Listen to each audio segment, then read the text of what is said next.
Animorphs number 17, The Underground. K.A Applegate. Chapter 1. My name is Rachel. You want to know my last name? Too bad. I don't give out my last name. No offense. I'm not trying to be difficult or too cool. I'm just being careful. Here's the situation. Earth, our little blue and green planet, the one with the fluffy white clouds and all, is under attack. It's not under attack like in some World War II documentary or something. Or like in Star Wars. It's more subtle than that. Not a lot of explosions and ray guns or whatever. In most wars, I guess what people are after is control of land or territory. Or at least they want to ram some idea down some other person's throat. In this war, our enemies don't care about land. They don't care about ideology. They don't want to take over our capital city and raise some flag or whatever. They want us. They want our physical bodies. They are called Yeerks. They are a race of parasitic slugs. Like tapeworms or something. They need to live in the bodies of other creatures. Otherwise they're just these gray slugs who slosh around helplessly in a Yeerk pool. But unlike a tapeworm or something, Yeerks don't live in your intestines. They don't infest your stomach. It's your brain they infest. They enter through your ear. They can squeeze and flatten themselves out to fit into very small spaces. They enter your ear and then your brain. They squeeze and ooze down into all the little gullies and ridges and folds of your brain. And then they interface with your brain. They control you. Totally, absolutely. They can open your memories anytime they want. You have no privacy. None. No secrets. None. No escape. None. They are inside your dreams and thoughts and whims and wishes and desires. Your brain becomes theirs. They own it. They lift your arms and bend your waist. They aim your eyes and focus on what they want to see. They eat for you. They go to the bathroom for you. And because they have total access to your every single thought, they can pass for you. Flawlessly. They can be you, while always remaining themselves. Your friends will never know.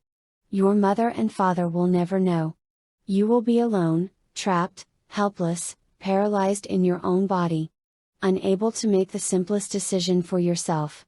Unable to stop yourself when you betray the ones you love. Unable to warn those whom the Yeerks target next. A controller. That's what we call a person who has been taken over by a Yeerk. A human controller. Although other species around the galaxy have already fallen to the Yeerks. The Hork-Buyer are enslaved. The Geds. The Taxons, although those vile, evil worms did it voluntarily. And we've learned the Yeerks are moving against a race called the Lyrans. And they are moving against Earth, where people live their normal lives never knowing. I guess it's like having cancer or something. You never know the tumor is growing inside you till it's too late. So now you know why I'm cautious. Why we hide our true identities. And who are we? We are Animorphs.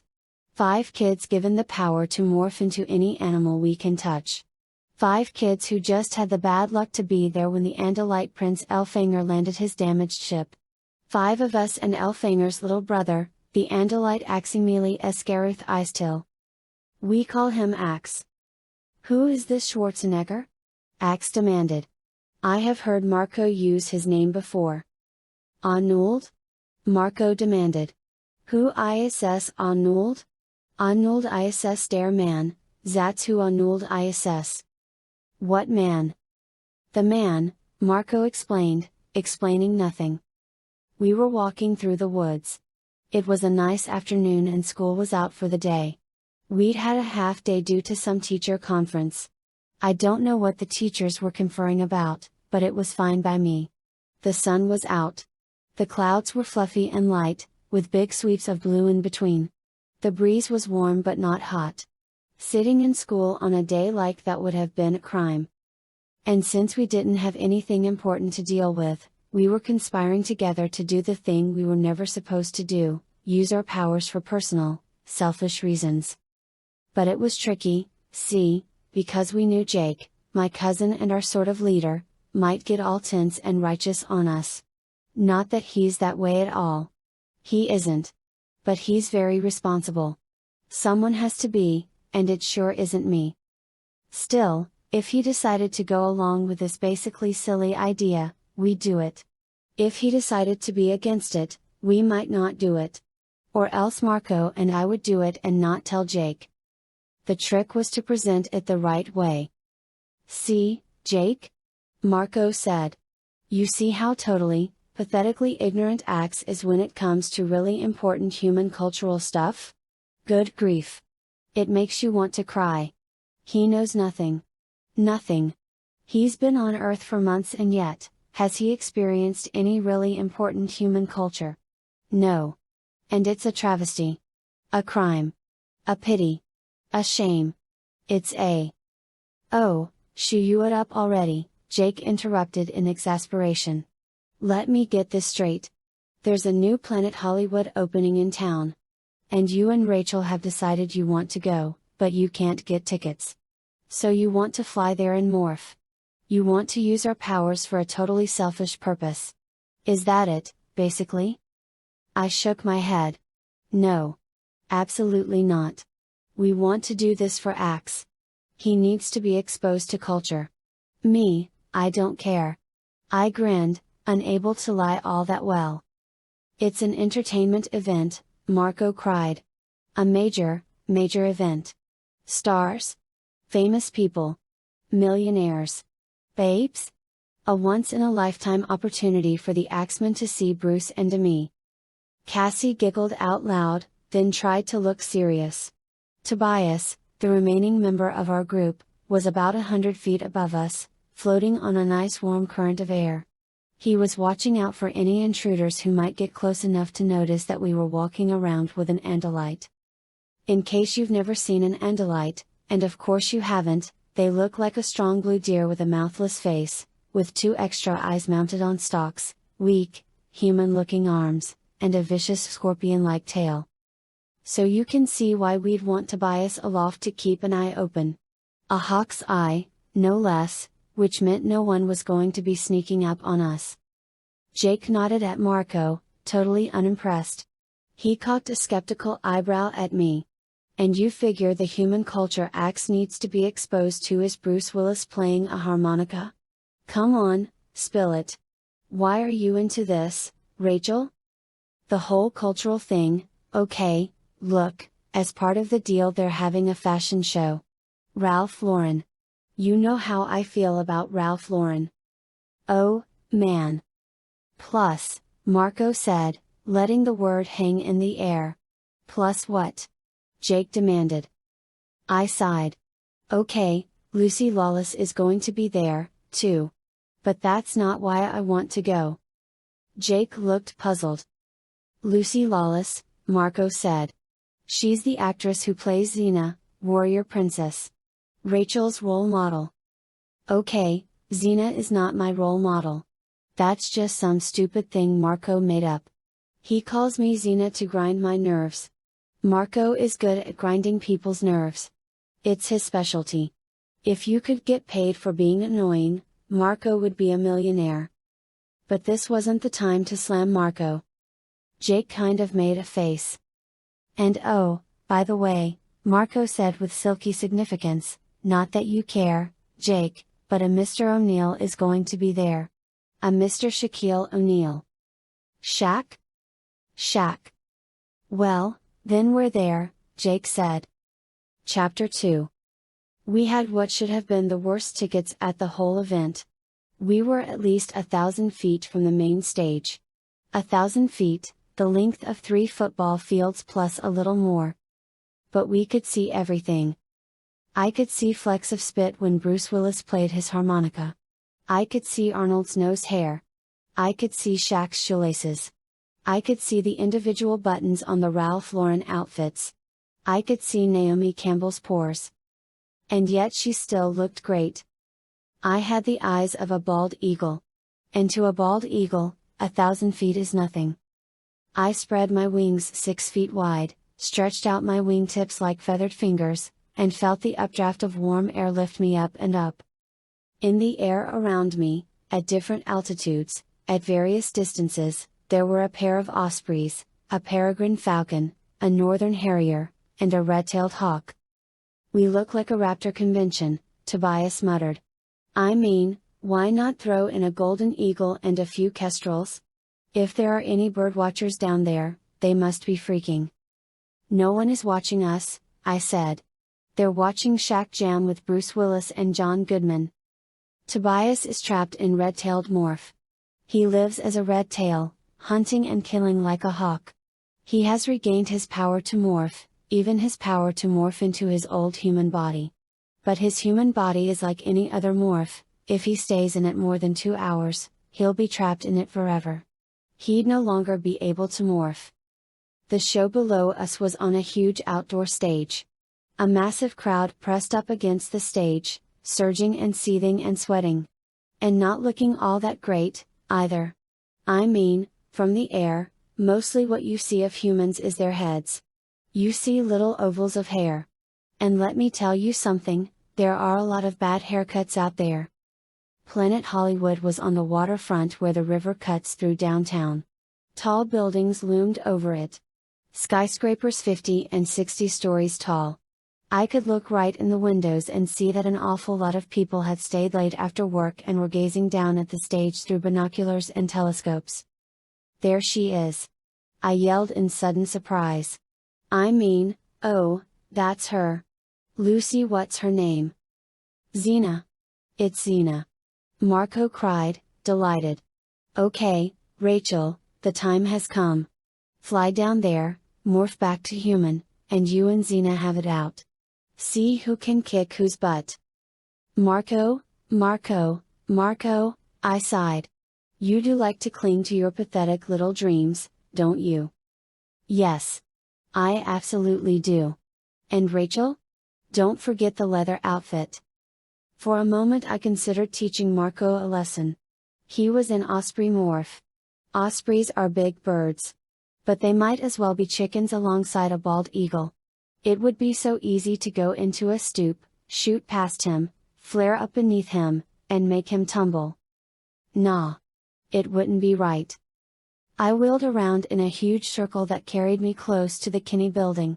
The Kinney Building is one of those glass towers, all smooth and imposing. It sits almost alongside the river, separated from the water by a 4-lane road and a strip of grass. The glass is slightly mirrored so normal eyes can't see inside all that well. But bald eagle eyes are adapted for hunting fish. They see through water very well, and glass is a lot like water. I saw a man in an otherwise empty office on the next to highest floor. 60 floors up.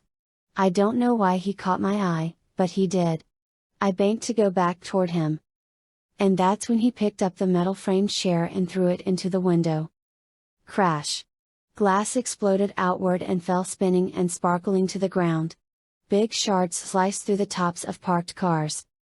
"What the, greater than," I said. "Hey? Guys! Back here! Back here! To the Kinney Building, fast!" "Is it Arnold?" Marco asked, like that was the only possible reason I could demand his attention. But Cassie had spotted the crash of the window, too. "Oh, man! That guy is going to jump." "I believe he would be injured if he jumped," Ax observed. "So I doubt he would, ah." The man had backed up and was running straight for the shattered window. "There's 6 of us," I yelled. "Come on." "Not enough," Tobias said. "But maybe we could make the river." I raced for the window. The others came flapping up from below, or plunging from above, or wheeling around from the same altitude. The man ran. He stuck his hands out to push away the last shards of glass. Then he launched himself, feet first, into space. Chapter 3. The wind ripped across my face. I used every last ounce of the eagle's flying instincts to gain speed. Was it enough? I was practically face to face with the man as he cleared the building. There was a frozen sort of road runner Wile-E. Coyote moment when he seemed to hang suspended in air.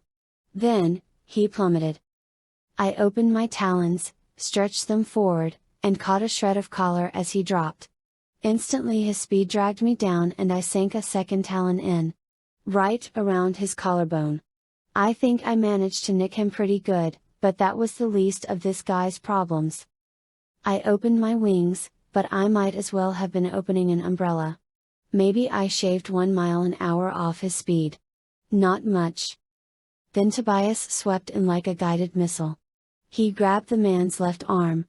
Jake was next, in his insanely fast peregrine falcon morph. He snagged the back of the man's collar. He was slowing. But not nearly enough. Glide toward the water. Tobias yelled. No, don't flap, you idiots, glide. I forgave Tobias for calling us idiots. When it comes to flying, he is the expert. And it was a slightly tense situation. Ah! The man screamed so suddenly I nearly lost my grip. He was staring right at me, his left eye maybe an inch from my right eye. He seemed like a normal-looking, middle-aged guy. Aside from the fact that he was screaming in terror. K.A and Ax arrived. Both grabbed talon holds. Marco was last and he went for all that was left, grabbing the back of the man's suit jacket. Line up your wings on my angle, Tobias yelled. Like you were aiming for a level glide, but stay focused on the river. 6 birds of prey clutched that man. He screamed. But he was falling slower. He was definitely falling slower. Still too fast to survive a concrete landing. But slower. And he was moving forward. Foot by foot, he was moving toward the water's edge. Down we dropped. Forward we edged. I wanted to giggle. It was like some bizarre geometry problem. The sum of the squares of the angles, would we make it? The ground rushed up at us. Cars zipped by at 60 miles an hour below. Then a strip of grass. Way too close. We were no more than 50 feet up. Water's edge. Release. Tobias cried. Release, but watch out for the snapback. We released. The man dropped. Freed of the weight, I went tumbling, wildly out of control, through the air. I flapped, I spun, I flapped some more, and by a miracle, I righted myself. Oh! That's what Tobias had meant by snap back. Zoom! I blew across the surface of the water, so low my breastbone surfed the tops of the swells. Wings full again, I caught enough headwind to soar up. Aha! Yow! Oh, that was so cool! I exulted. Then I felt guilty. Everyone okay? I wheeled around and looked for the man. He was not on the surface of the water. I peered down through the murky, salty river water. The man was 10 feet down, waving his arms madly, thrashing and blowing bubbles and looking terrified. You have got to be kidding, I moaned. He's stuck in the mud on the river bottom. K.A and Marco. Come on, we're supposed to be waterbirds, right? I dove straight down into the water. What a cool feeling. 1 minute warm air, the next second, cold water. Then not so cool. The water didn't soak into my feathers, but it did make it impossible to flap my wings. I guess I'd assumed I would sort of fly underwater. Wrong? Eagles may dive and snag fish swimming near the surface, but that does not make them ducks. K.A. Marco. Don't do it. I yelled in thought speak. No duh, Marco said. Just because you're a lunatic, doesn't mean we are. Rachel. You have to morph. K.A. said. He's struggling. I was already changing. Anytime you morph, you have to pass through your true body on the way to another form. So there I was, a very wet bird, already feeling my lungs burn, underwater and being swept away by the current. I morphed as fast as I could. Being terrified always helps. As soon as I felt my human arms and legs beginning to appear, I fought my way toward the surface. I saw that shimmering, silvery barrier between air and water above me and I used my mutating limbs, feathery, half bird, half human stumps, to swim up and up toward air. I stuck my face up out of the water. Erg? Someone screamed. Oh, my lord, what is it? Some people in a little motorboat. I guess they'd been listening to the music from the planet Hollywood. I sucked air and went down again. I think it was a dead body. Thanks, I thought. I hope that's not a prophecy. I focused on morphing a dolphin. I had the DNA inside me, and I'd morphed dolphin before. Now I was an eerie mix of human and dolphin. Gray rubber skin and legs melted together to make a tail and hands that were turning into flippers. I powered back toward the poor suicide guy. Although by now I wasn't feeling sorry for him, so much as really annoyed. I mean, what is it with people killing themselves? How big a moron do you have to be not to figure out that at least if you stay alive you have some hope, as opposed to being dead and having zero? Besides, I was missing the fashion show. He was a weird apparition as he loomed up in front of my dolphin snout. He had sunk up to his thighs in the mud. He'd fought his way partly out, but was still in the goo up to his knees. And now he was limp, motionless. But I knew he sure wasn't going to die if I could help it, the stupid, inconsiderate jerk. I buried my snout in the small of his back, bent him backward till he was practically lying on me, and kicked like mad with my dolphin tail. He came up with a slow whomp sound and a cloud of disturbed mud. I pushed him up to the surface and nosed him to the riverbank. Strong human arms reached for him and yanked him up onto dry land. Very strong human arms. Chapter 4. Well, that's just classic, I complained the next day as we all hooked up at the mall food court after school. I had USA Today. I had our local newspaper and a bunch of others. Every one of them showed the same picture. And they all had basically the same headline. Schwarzenegger real-life hero. Gives mouth-to-mouth to drowning man. One paper said. Terminator becomes resuscitator. This society is way too celebrity-obsessed, I said. It is so superficial. Yeah, I hate that, Cassie said. She gave me a mocking look. Cassie thinks I'm too concerned with looks and clothes. Cassie is my best friend and I would give my life for her, but you should see what she wears.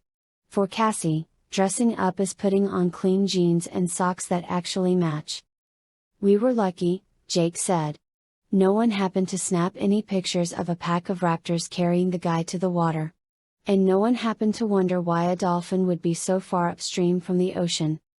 The man was lucky, too, Cassie said. Marco shook his head. No way. Lucky would have been getting mouth-to-mouth from Naomi Campbell. Where are the cinnamon buns? Ax asked. Tobias said he would get some. Cinnamon buns. Bunzu. Ax was there in his human morph, of course, since the sight of an Andalite hanging around the food court would have attracted just a little attention. But the real Ax did not have a mouth. Did not have the ability to make spoken sounds. And worst of all, did not have a sense of taste. So when he morphed to human, he tended to become fixated on taste and sounds. Especially taste. And especially, for some strange reason, on cinnamon buns. I wonder what happens to George Edelman now? Cassie asked. Who? She rolled her eyes at me. The guy. The man. The man whose life you saved, Rachel. Oh? Is that his name? Yes, it was in all the newspaper articles, she said, exasperated with me. I shrugged. Okay. So his name is George Edelman. Big deal. Cassie leaned across the table. Rachel, you saved this man's life. Without you the rest of us wouldn't have seen him in time. Without you he'd have been a splat on the concrete. You are a hero. A human life was saved. He may go on to cure cancer or something.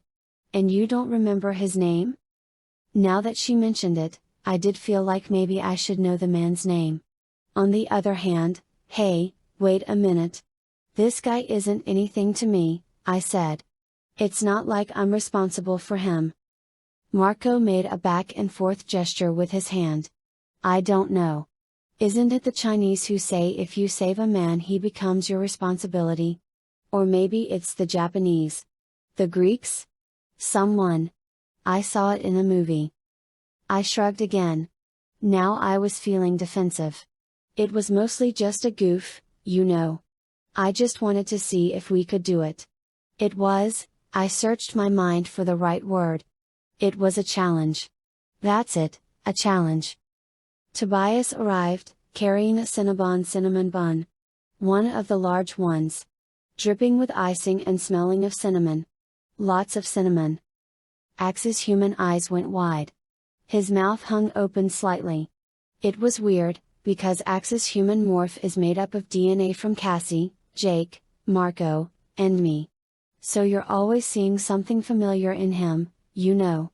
Like maybe it's your own mouth hanging open, or Marco's eyes. Tobias set the paper plate down on the table. I figured we could all have a bite and then leave the rest for. He stopped and stared at Ax with an expression of amusement mixed with awe. Ax had snagged the bun. He'd snagged the plate and the plastic fork, too. He was busy shoving them into his mouth. Bun and plate and fork. Great big huge bun and little paper plate. I reached over and grabbed the end of the plastic fork. Half of it was already in Ax's mouth. I yanked it out. It was too late to save the plate. The five of us just sat there for a few minutes and watched as Ax chewed and slobbered and gulped and shoved with his fingertips. It was a little like watching a python try to swallow a small pig. George Edelman, huh? I said, breaking the spell. Yeah, Jake said. But everyone keep an eye on TV and newspapers for a while, okay? If someone noticed our activities, we want to know about it. Mostly, we have to hope George Edelman keeps his mouth shut. People will figure he's nuts, Marco pointed out. No one is gonna listen to a guy who tried to kill himself. Chapter 5. 3 days later. My house. My still not completely fixed house. Jordan. Jordan. That would be me, yelling. I was in the kitchen. I had opened the refrigerator and discovered that my white paper container of leftover Chinese food was gone. Jordan. You little thief. What? I turned away from the refrigerator and slammed straight into the kitchen island. We didn't used to have a kitchen island. But our kitchen had been annihilated when my bedroom had collapsed down into it. The construction had been pretty shoddy, I guess. And it hadn't helped at all that I had morphed into an African elephant in my bedroom. Fortunately, no one in my family knew that but me. Anyway, we were in the process of getting a much cooler kitchen now. My mom's a lawyer and she got the insurance company to pay up right away. Plus the builder of the house was so scared that something else would happen, he was doing all the labor free. I felt bad about the builder getting blamed. But what was I supposed to say? Mom, it was me. See, I was allergic to this crocodile morph, and it made me morph out of control so that you get the idea. Wasn't going to happen. Anyway, I slammed into the new kitchen island and fought down the urge to say something I shouldn't repeat. But I was mad, and now I was mad with a bruise on my hip, so I stuck my finger in my little sister's face and said, You ate my Sichuan shrimp. I was saving it. I want it. I want it right now. A couple years ago that would have scared Jordan. But she's getting older now, and more independent. Plus more of a smart mouth. Rachel, I took your stupid shrimp yesterday. And I threw it out. What? You threw out my Sichuan shrimp? You are always doing something with my leftovers. She shook her head slowly, pityingly. It was already a week old, duh. It was too old, duh. It would have made you barf up your kidneys, duh. Shrimp doesn't exactly stay good forever, duh. And oh, by the way, did I mention, duh? You should have asked me, I cried, in no mood to be reasonable. Okay, Rachel, Jordan said placidly. Should I have thrown out your rancid, bacteria-crawling, moldy leftovers like Mom asked me to, or should I have left them for you to eat so you'd end up having to get your stomach pumped? Well, when she put it that way. Boy, I hate when someone gets the better of me. But I could not think of a single really crushing comeback. So I said, I'll let it go this time. Jordan rolled her eyes. Thank you, Queen Rachel. I'm so glad you'll let me live. My mom walked in, carrying 2 leather briefcases. One was normal size. The other was one of those big, kind of square ones. She hefted them both up onto the counter. She looked tired, like she usually does when she gets home from work. She's not all that high up in the firm, so she works constantly. But she grinned. Hey? Congratulate me. I'm a celebrity. Did you girls eat? How was school? Where's Sarah? And don't tell me she's at Tisha's house again. Every time she comes home from there I end up buying her another Barbie. School was fine, I said. We haven't had dinner. You want me to make something? Or we could order out, Jordan said smugly. Rachel would like some pus oozing, rotten shrimp. Mom?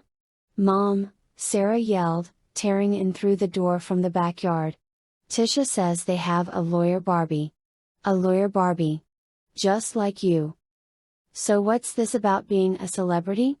I asked. Oh, well, I was mostly kidding. You know that guy in the papers a few days ago? The one who was rescued by Arnold Schwartzman. He was on TV and CNN. Schwarzenegger? No, the man he rescued. Anyway, guess what? I'm his lawyer. His family says he's incompetent. They want to. Incompetent? Is that where you have to wear those adult diapers? Jordan asked. No, honey, not incontinent. They are alleging he's incompetent. Not able to look after his own affairs. That's what they allege. Nuts, I translated. Wacko. Allegedly wacko. Don't say wacko, my mother said, looking pained. Mentally unbalanced will do fine. His family want to have him institutionalized permanently. So what are you supposed to do? I asked. Prove he's not wacko.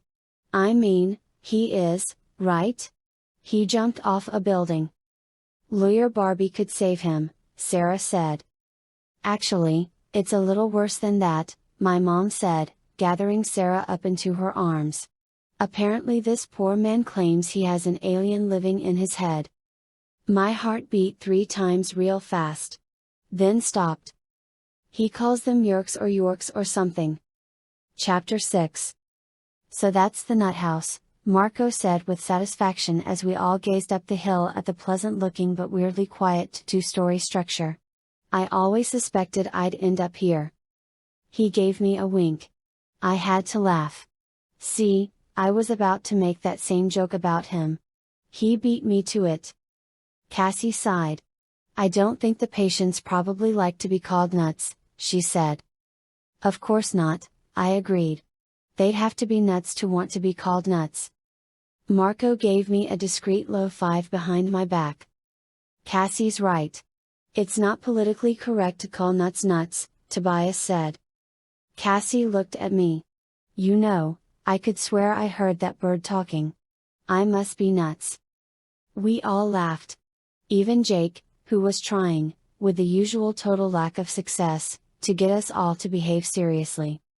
We were gathered near the Rupert J. Kirk State Mental Health Facility. It was 2 floors of red brick. There was a little fountain just outside the front door, and lots of shade trees and lawn chairs sitting out on the grass. It could have been an old folks' home, or a slightly aged apartment building. Except for the fact that it was encircled by a high chain-link fence. And there were 3 strands of barbed wire atop that fence. And there was heavy wire mesh on the windows. But aside from all that, it looked perfectly nice. Who else has the willies? Cassie wondered. I held up my hand. What are willies? Ax asked. He was inhuman morph. A vague, creepy feeling, Tobias explained. The subtle, unsettling sense that something you can't quite see is desperately wrong. The feeling I get when I reach the school door every day, Jake muttered. School, nut house, what's the difference when you get right down to it? Marco asked philosophically. Dumb rules and bad food in both places. Jake jerked his head to indicate we should move along. We were on the sidewalk across the street, lurking along a row of parked cars. And what's weird is, I swear the sun went behind a cloud the moment we reached the facility. We walked along, with Tobias flitting from tree to tree overhead. Easy enough to bust in, Jake observed. A fence, a door, big deal. Not like the Finister Mansion or the Yeerk pool. Easy? Yeah, I agreed. So we get in, we find this George Edelman and try to figure out if he knows something about the Yeerks. Then we leave Marco behind and get out. Jake raised an eyebrow. Okay, I think we may have to put a limit on the number of nut jokes. This is serious. Marco made a deprecating noise. Nah. This isn't serious. Every time we start to take something for granted we end up getting hammered, Jake warned. He grinned in anticipation. We'd have to be nuts to get careless. No one laughed. I say, we'd have to be nuts. Oh, fine. Don't laugh. I don't care. We need an open window or something, I said. I looked over the building. No open windows that I could see. It was thick glass and heavy wire mesh all the way. We can't hurt anyone, Jake pointed out. No fighting. Those are innocent people in there.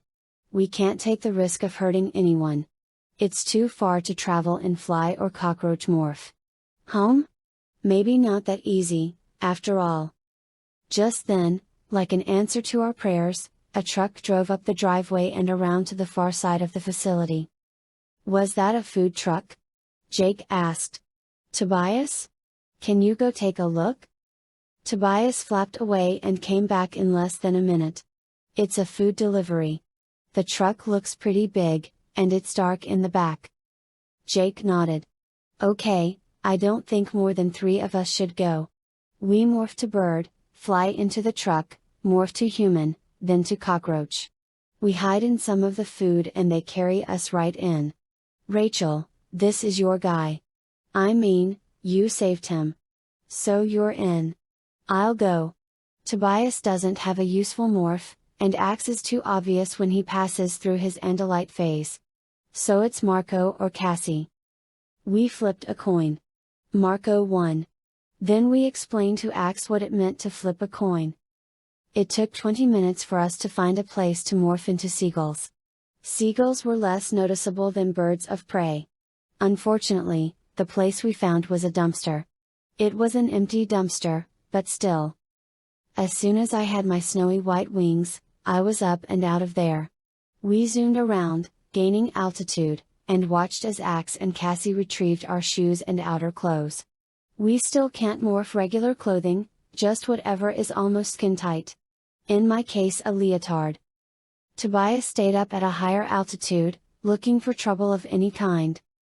The 3 of us waited and watched the back of the grocery truck. There were 2 guys unloading it. One looked like the driver. The other was wearing a white apron. Probably a cook or something from the facility itself. We need to time this right, Jake said. I don't want to be a seagull trapped inside a truck. 1 1000, 2 1000, 3 1000, greater than Marco counted off the seconds between trips by the truck driver or white apron guy. How about right now? I said. I spilled air from my wings and duffed toward the back of the truck just as the driver went into the building, pushing a dolly loaded with tomato crates. Jake and Marco fell in beside me and we swooped, swift and neat, into the dark of the truck. I opened my wings and tilted my tail down to kill my speed. Then I took a quick glance around and used my remaining momentum to zip over the top of a wall of cardboard boxes and land in a cramped area behind. I felt pretty pleased with myself. Marco and Jake landed beside me. Marco landed a little clumsily and sort of rolled and fluttered into the wall of the truck. That was dumb, Rachel, Jake said. You should have waited. I knew it would work, I said. I seethed a little at Jake calling me dumb. He wasn't always so careful. Of course, he is our unofficial leader, so I guess he feels responsible. Although as far as I'm concerned, I'm responsible for me. Okay, let's demorph, Jake said. But this space looks pretty tight back here. So everyone watch your elbows. I'm telling you, I saw some birds fly in here, an irate voice said. You see birds? I don't see any birds. Let's get this unloaded. I'm on overtime here, and my company don't pay overtime. I heard some grunting and the sound of more boxes being lifted. I began to demorph as fast as I could. Chapter 7. Jake was right. It was crowded. We went from being 3 birds, each smaller than a chicken, to being 3 kids. We were jammed together, and it wasn't pretty. Marco's hand and fingers were just emerging from his feathers when his arm bones sprouted and forced the fingers into my eyes. I twisted my head aside as well as I could. But my head was the size of a grapefruit, with my eyes still stuck on the sides and a beak jammed tight into the space between 2 boxes, so it was hard to move. There was a pain in my back and I had this jolt of fear. Was I feeling the morphing itself? The Andalite morphing technology keeps that from happening, but was it failing somehow? The pain was pretty severe, like the pressure of a knee being driven into my back. Jake, do you have your knee in? Greater than. But just then, thought speak stopped working as we crossed the line from mostly seagull to mostly human. In another few seconds we were packed together like sardines in a can. I literally could not move. We were one big mess of knees and elbows and twisted heads. This is ridiculous, I muttered. Morph to cockroach, Jake managed to whisper. I've never been crazy about morphing bugs. But this was one case where I was relieved. For once I wanted to get small. I focused my thoughts on the cockroach. And somehow, I have no idea how, that triggered the cockroach DNA in my system to begin reformulating all the cells in my body. Of course, a cockroach is minuscule compared to a human being. So I was about to become half as big as my own thumb. According to Ax, all the excess mass gets pushed into zero space, where it sort of hangs like a big wad of guts and hair and stuff. As I morphed the cockroach, as I became smaller and smaller and smaller, more and more of me was being deposited in some blank, white non-space. It's not something I like to think about. In any case, the morphing itself was so disgusting, it distracted me from any such worries. See, although we were shrinking, we were all still pretty large when the cockroach features began to appear. The extra legs, for example. 2 extra legs sprouted from my chest. They just poked out, like they belonged there. They came out looking like sticks a few inches long. But they just grew and became hairy and articulated. It happened to all of us at almost the same instant. Splout? Splout? Splout? Unfortunately, we hadn't shrunk to roach size yet. Morphing is never totally logical. Things happen in weird, unpredictable ways. The 3 of us were each about the size of cocker spaniels when the legs appeared. Followed by insanely long antennae that shot from our foreheads and waved around madly like sensitive bullwhips. My regular legs were changing. My arms were changing. My face was changing, and that's never good. But it's even worse when you're watching this mirror image of yourself. Marco's smirky face was just 6 inches from mine when big bug eyes popped out and his lower face split into the creepy, grasping mouthparts of a cockroach. I've morphed a bunch of times. It is still a freak show nightmare. The box was getting big beneath me. Now there was so much room I could no longer see Jake at all. Marco was a vague, low-slung shape off across a smooth, light brown cardboard plane. I tried out my thought speak. You guys still there? Yeah, Jake replied. Let's take cover inside this box. I hadn't really looked at the box to notice what was inside. But I could see an open seam that looked as if it was 6 feet wide. In reality it was probably an inch. But an inch to a roach is way more space than necessary. A roach can squeeze through a space no wider than the thickness of a nickel. The final changes were taking place. The hard, fingernail material that made up my outer body replaced the last vestiges of human flesh. The tiny remaining shreds of my liver and heart and lungs all disappeared to be replaced by the utterly primitive organs of the cockroach. My dim, blurry, distorted roach vision wasn't great, but I was used to it and could more or less make sense out of things as long as they were close. And in addition, I had my antennae. They were tingling with information that seemed like some weird mix of touch and smell. I felt the air currents around me. I felt the vibrations as the cook lifted a heavy load and trudged away. I sensed Marco and Jake, two fellow roaches, although their presence didn't matter much to the roach brain. But mostly, I smelled food. Lots and lots of food. Very close by. Sweet? An overpowering smell touch. Right beneath me. I powered my 6 legs and went jerking forward. Zoom. It's gross being a roach, but being a running roach is amazing. Your face is about a millimeter from the ground. And you feel like you're going 200 miles an hour. It's as if someone strapped rockets on your back and shot you off across the ground, with your nose practically skinning on the dirt. I zoomed over to the big seam in the box. Now I could see Marco and Jake fairly clearly. We were all standing next to the edge. We couldn't see down inside and it looked like a big, rectangular well or something. What do you think is down there? Marco wondered. I don't know, I said. But it's some kind of food, and it smells sweet. Suddenly, vibrations. The men were coming back, and I felt a massive, jarring thud as they stuck the edge of the dolly beneath our stack of boxes. Let's do it! I yelled. I powered straight out into the darkness and fell through the perfumed air. I hate when she says that, Marco groaned.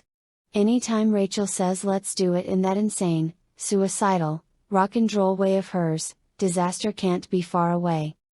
Chapter 8. I fell. Down and down and down. Probably at least 3 inches. I hit bottom, only bottom wasn't flat. It was curved and pitched. I grabbed with the tiny claws at the ends of my legs, but I slipped farther before I could latch on. Jake and Marco dropped not far away. I looked around as well as I could in the gloom. I was standing on something almost cylindrical, except that it was also curved. And pressed in right beside this curved cylinder was another, each maybe 10 times my own body length. And wait. Others, all around. In addition to being cylindrical and curved, now I could see that they tapered down to a blunt tip. Some of these curved things were gathered together at one end, like a bunch of bananas, Marco said. We're in a crate of bananas. Oh. That must be what we were smelling. The sweet smell, Jake said. Good. This should be easy. They're moving us now. In a few seconds we'll be inside. Gross. Roaches on bananas, I said, making conversation while we waited. Maybe that's why Cassie always washes her bananas before she peels them. No, Jake said. It's because of pesticides. You know, poisons. Poison? Marco said nervously. I don't feel sick. At least, I don't think I feel sick. It would just be trace amounts, Jake said. But I suppose they spray poison on the bananas down in wherever. Ecuador or wherever. Ecuador? That just popped into your head? Ecuador? Marco demanded. Besides, Cassie's probably wrong. What's going to eat through banana skin? This skin is like foot-thick leather. I think it's for the spiders, I said. Haven't you ever heard how sometimes there are tarantulas crawling around bananas? Happens all the time. They come up in the holds of ships and, greater than. Excuse me? Tarantulas? Marco squeaked. Oh, come on. What are the odds that there's a tarantula in this particular crate of bananas? Unfortunately, right at that moment I got the answer. The crate was out of the truck and a bright beam of sunlight shone down through the opening in the box. A brilliant shaft illuminated the bananas. It was a bizarre landscape. Curves everywhere. Like someone with a protractor had drawn an endless jumble of arcs. It was about 8 inches away. Sitting comfortably atop a bunch of bananas. It was, no exaggeration, as big as an elephant to me. Guys. Don't anyone make any sudden movements, okay? Oh, please, Marco said. How lame do you think we are, Rachel? Now you're going to pretend there's a tarantula in here. So I'm supposed to go screaming around like a nitwit while you laugh yourself sick. Marco. Jake. Just look behind you. I guess they looked. Ah. They ran. The spider moved. Roaches are fast. Tarantulas are faster. I would have never believed something that big could move that fast. But I guess it had been a long, hungry boat ride up from Ecuador for the tarantula. Rachel. Where are you? Jake yelled. 8 hairy legs were a blur. All I could focus on was a huge, ripping beak like a hawk's, and 8 eerie eyes all in a cluster in that huge hairy face. It was after me. I motored. I leapt as well as my roach legs could leap. In some tiny corner of my tiny roach brain I heard the cockroach instincts screaming, "Fly! Fly!" I fluttered open the hard shell that covered my gossamer roach wings and I flew. I flew nowhere. Maybe 2 inches. Roaches can't fly worth a. It was on me. Looming over me. The sunlight streamed down and then a shadow. Not the shadow of the spider, something bigger, farther away. I was looking up at nostril. A pair of huge, hairy, human nostrils. And beyond them, weirdly bright human eyes. I tried to run, but the spider reared up, flailing its front legs like a frightened horse. It jammed one of those legs down so fast I didn't see it move. A claw grabbed my left middle leg. I fought and twisted, but there was no escape. Huge fangs were descending on me. Then, oh, Yeerk? A spider. Everything went nuts. The bananas went flying. We were falling, me and the tarantula, which still refused to let me go. Monstrous bananas, each as big as a piece of concrete sewer pipe, fell toward us. But the spider and I were falling, too. Wham! Bananas all over me. Brilliant sunlight everywhere. In panic, the cook had knocked the pile of boxes off his dolly. The banana crate had smashed down onto the floor just inside the loading dock. "What are you doing with my bananas?" the truck driver yelled. Then, oh, geez. Kill it.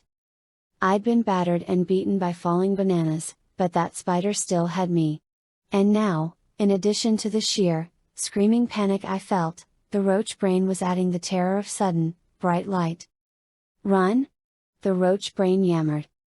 "Run?" my brain agreed. "Stomp it," someone yelled in a voice that vibrated down through my body. A huge, slow-moving shadow came down and down and down. Squish! A banana exploded under the impact of the giant shoe. It gushed banana goo, sweet and sticky, all over us. And still that tarantula held me. 8 huge, expressionless black eyes glared down.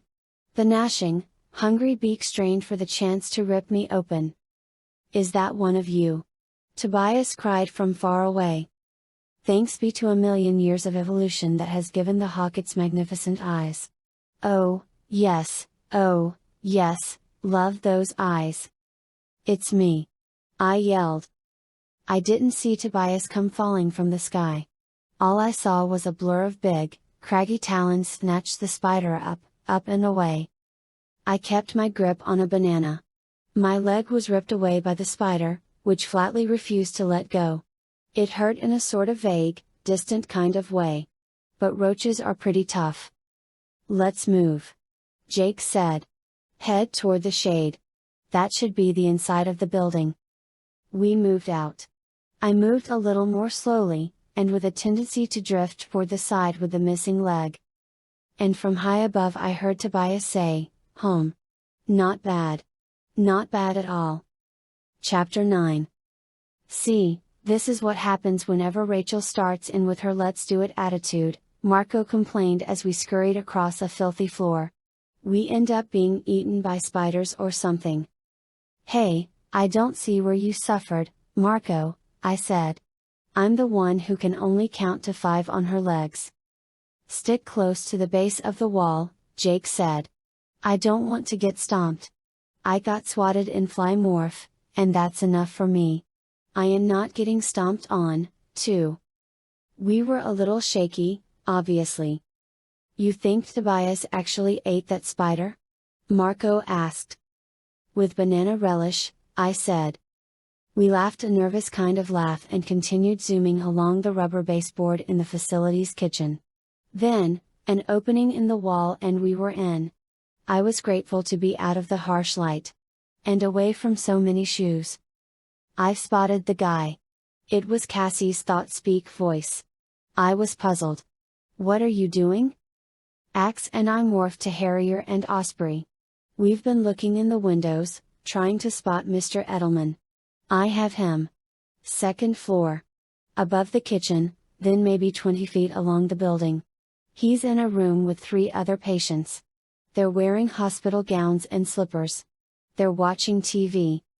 It's the show called Gilligan's Island, Ax added helpfully. Now, how does Ax know about Gilligan's Island? Marco wondered.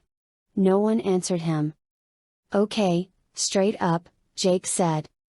The inside of the wall was a natural home to cockroaches.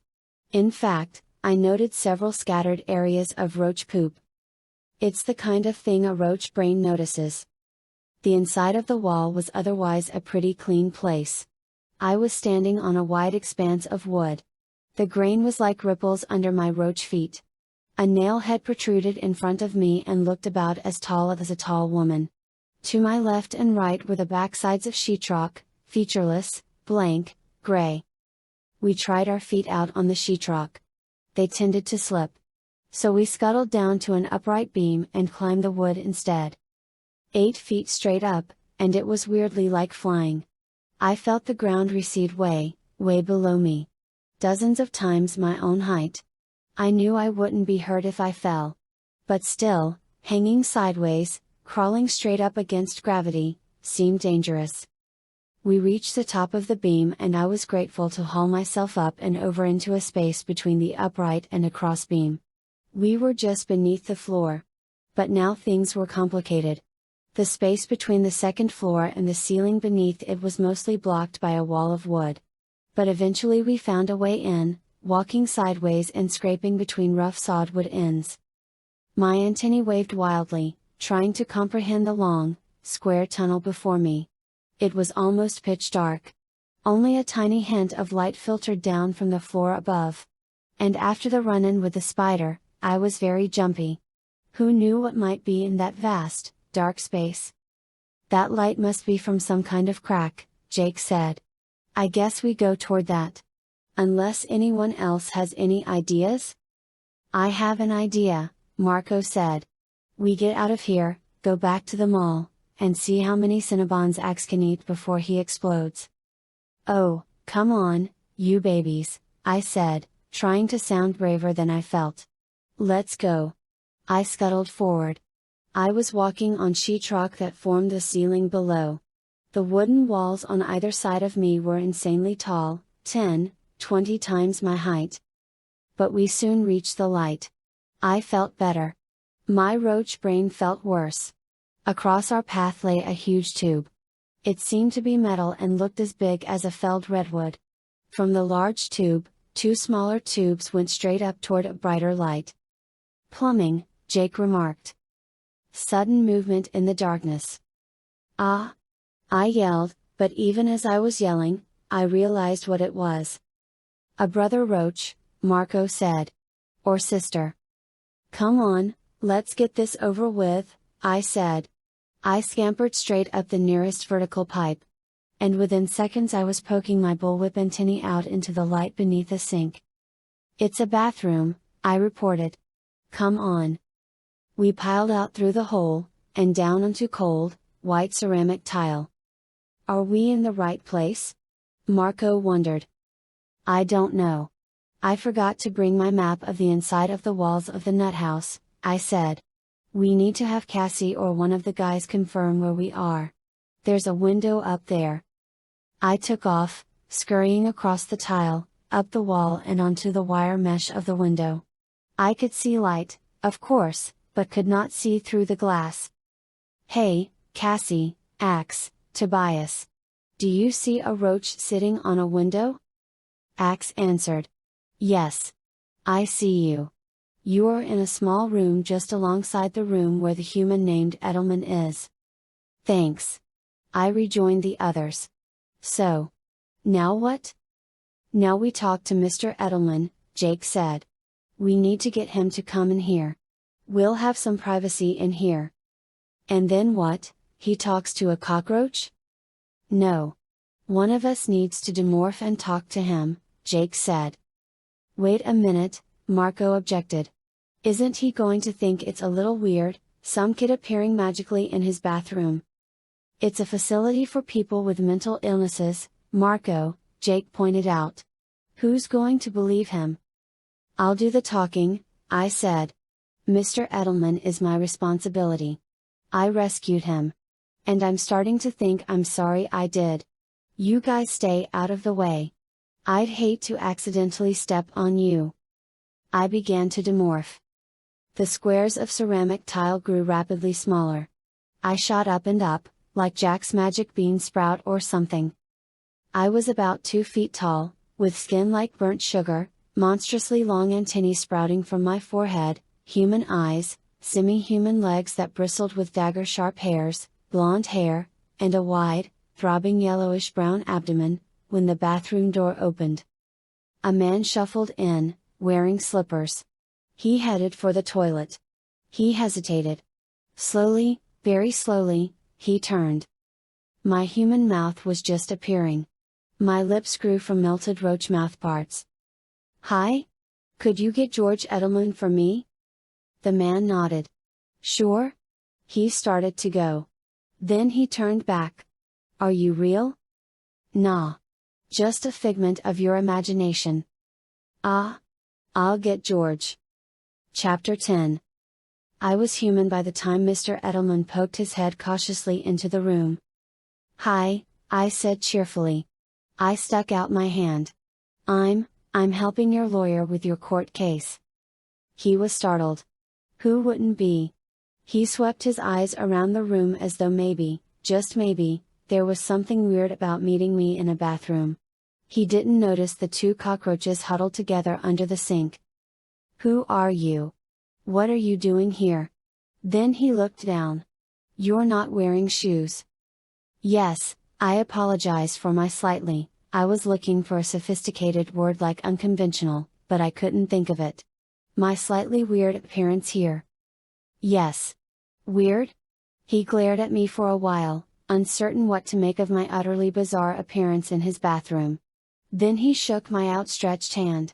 I guess I'm not one to be talking about weird. Would you like to have a seat? I said, indicating the toilet. No. Thanks. Again the look that said, wait a minute, I may be nuts, but there's something strange about this. Then he said, you're awfully young. Thank you, I said. Actually I'm 25, but I work out, I eat the right foods, and I always wear sunscreen. Mr. Edelman, I said bluntly, before he could ask me any more questions, why did you try to kill yourself? He sat down on the edge of the tub. I leaned against the sink and tried to look like a very youthful 25-year-old with no shoes.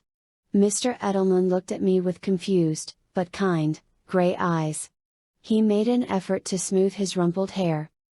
And he said, I had no choice. It's this thing in my head. I nodded. Okay. Yes. What thing in your head? The Yeerk? He made a weak smile, like he was expecting me to laugh and denounce him as a lunatic. My heart beat faster and I missed a breath. I sucked in a lungful and kept my expression fixed. What exactly is a Yeerk, sir? He hesitated again. He was tired of telling stories no one believed. Maybe he was on prescription drugs. They do that in psychiatric hospitals. He was probably loaded up on tranquilizers or something. All of a sudden, I felt sorry for him.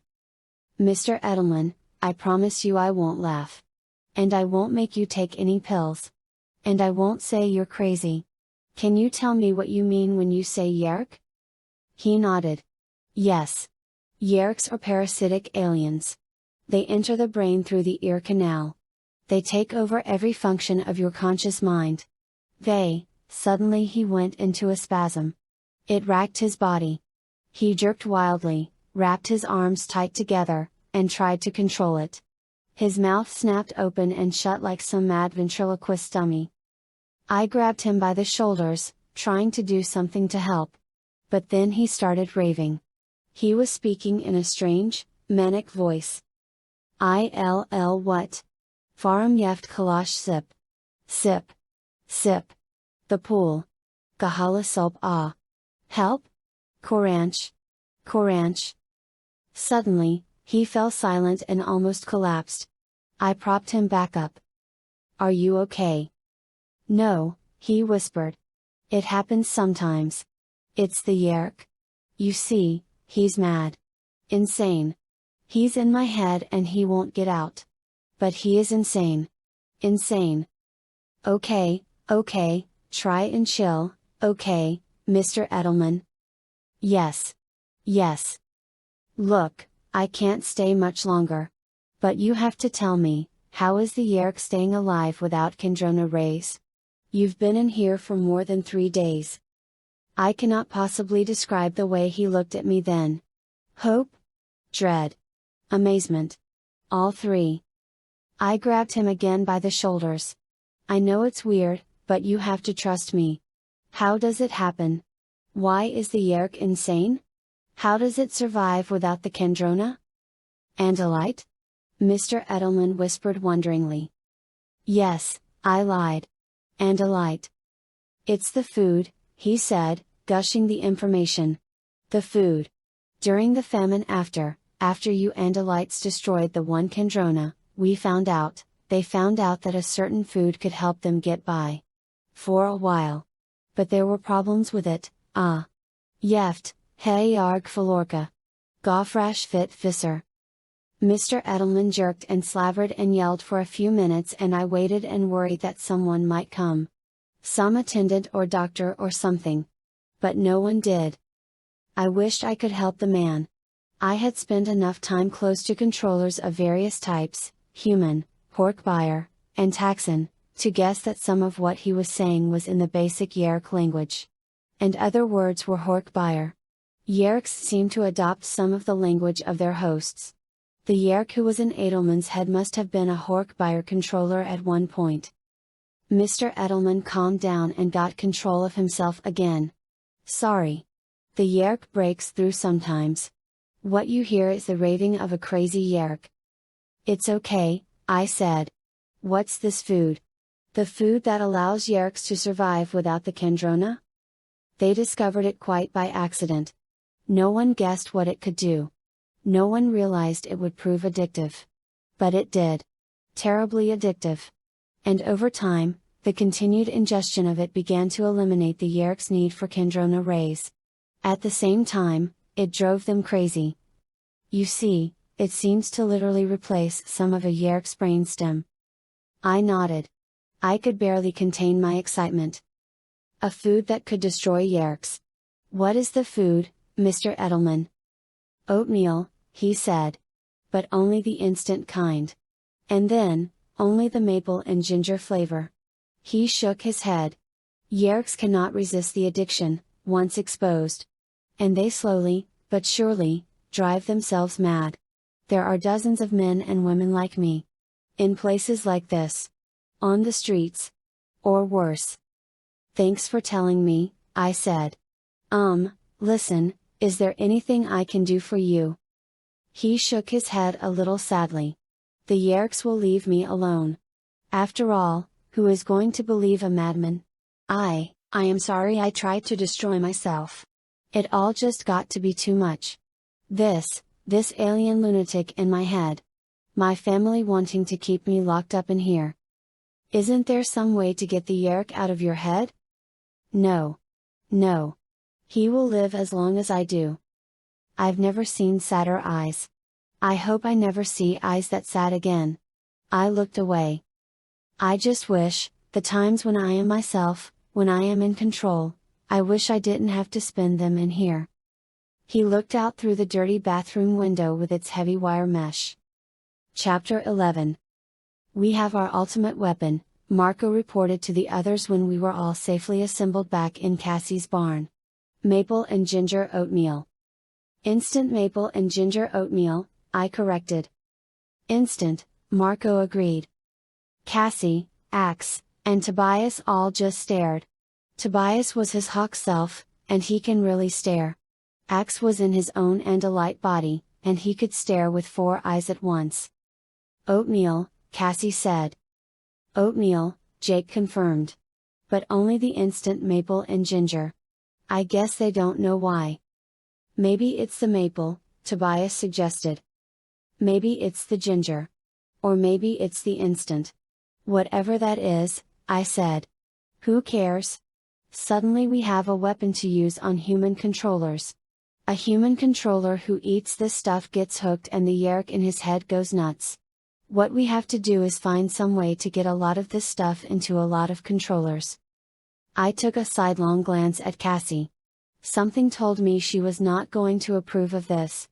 But Cassie was bending over a cage, poking her fingers through the wire to check a bandage on an injured badger. To my surprise, it was Tobias who said, "You know, something about this doesn't feel totally okay. You know." Marco, who had been lounging on a bale of hay, jumped up. What? What? We have green kryptonite here. We have something that can make Yeerks go nuts.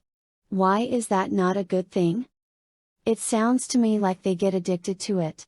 Like a drug, Tobias said. I winced. It's oatmeal, okay? Not anything illegal. A drug is in the eye of the beholder, Tobias argued. If you get addicted to the illegal stuff and it messes you up, that's a drug to you. If you get addicted to oatmeal and it messes you up, greater than. It's still just oatmeal, I said. Oatmeal is oatmeal. Geez. I can't believe we're having this conversation. Look, Marco said, the bigger question here is who cares? They're Yeerks. They're the enemy. They attacked us, not the other way around. What about the hosts? The humans? Ax asked. The Yeerks are made invulnerable to their normal hunger for Kandrona rays. They can live inside their human hosts forever, even if the oatmeal is later taken away. These hosts would lose all hope. If we lose this war, we're all going to be without hope, I said. Ax, I can't believe you, of all people, would even hesitate. Ax swiveled his stalk eyes toward me. We Andalites have been at war longer than you. We understand the temptation to sink to the level of your enemy. Sink to the level of, I started to yell. Ax cut me off. We also know that you can't win if you are not prepared to be a little ruthless.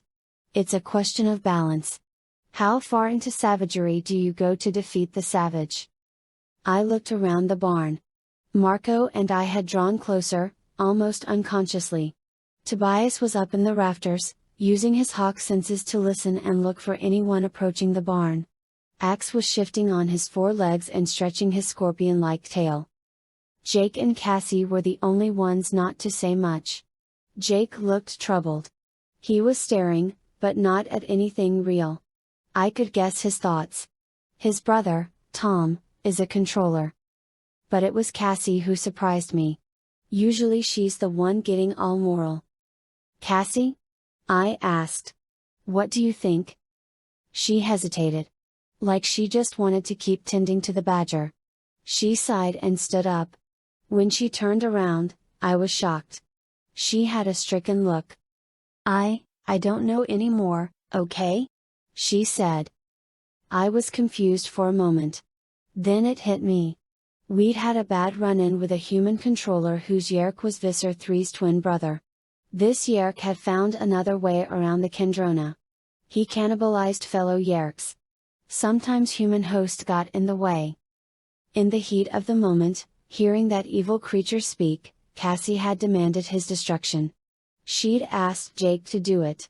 Jake had refused. I don't know why, but it frightened me to think of Cassie not knowing what was right and wrong. Or at least thinking she didn't know. Cassie was my best friend. I counted on her to balance me. She was supposed to be sensible when I was reckless. She was supposed to be moral when I was ruthless. But things had gotten more and more confused for all of us, I guess. Look, I said, okay, maybe this oatmeal is a drug to the Yeerks. But you know what? This is a war. Sooner or later, if we are successful, if the Andalites send help, if the human race rises up, we're going to try and destroy every Yeerk on planet Earth. Right? That's our goal. This isn't like some normal war where you hope you can make peace and compromise. We can't compromise. The Yeerks are parasites. How do we compromise? Let them have a few million humans as hosts? They will never compromise, anyway, Ax said.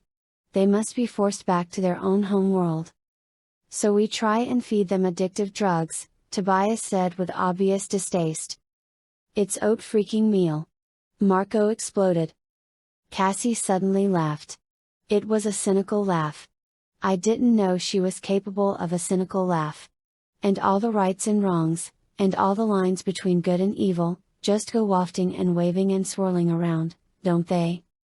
Jake shook off his funk and stepped to the center of our little group. I have to ask myself, if it were Tom, and it may be Tom in the end, would I do this to him? On the one hand, life as a slave of a Yeerk. No free will at all. On the other hand, as we saw with Mr. Edelman, some free will, some ability to communicate, but with this insane Yeerk in your brain. So? Tobias asked him. What's your answer? Jake shrugged. In the Civil War, they were ending slavery. Most of the Southern soldiers who were killed weren't slave owners. They were just guys trying to be brave. Maybe they could have worked out a compromise. Maybe they could have ended the war earlier if the North had agreed to leave some people as slaves. But would that have been right?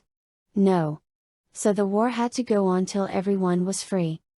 Or dead, Tobias added grimly. But okay, that's a pretty good example. You're right. I hate it, but you're right. We have to win. I laughed without any humor at all.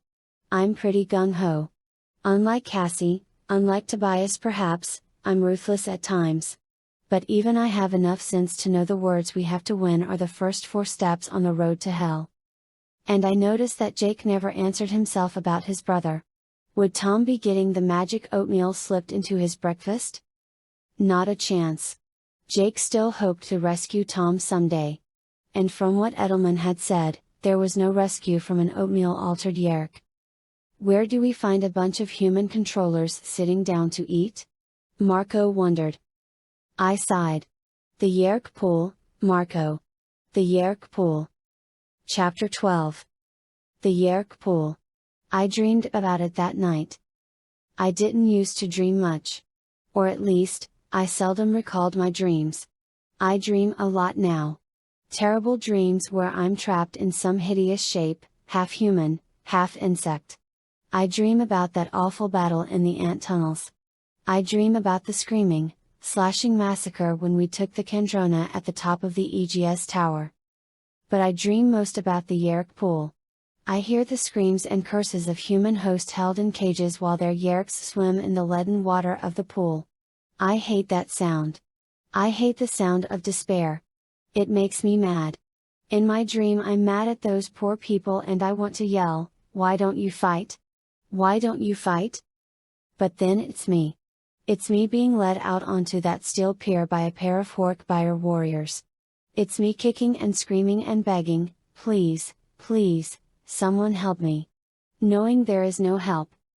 Knowing I am doomed, and feeling the despair, and hating that feeling inside of me. I feel the Hork-Buyer kick my legs from under me. And I'm face down on the steel pier. And they shove me forward till my face is just an inch above the gray sludge of the Yeerk pool. It seethes and boils with the swift movements of the Yeerk slugs. And then my head goes down. Down into the liquid. And the Yeerk that will own me is there. I see him, a gray slug, a vague, indistinct shape in the liquid. I struggle, but what can I do against 2 Hork-Buyer? I struggle, but my head is held there as I scream bubbles. The Yeerk touches my ear. Like a large snail. That's how it feels. Then the pain, it forces its way into my ear. It's inside my ear. The pain is incredible, but so much worse is simply knowing it has me. It surges into my brain.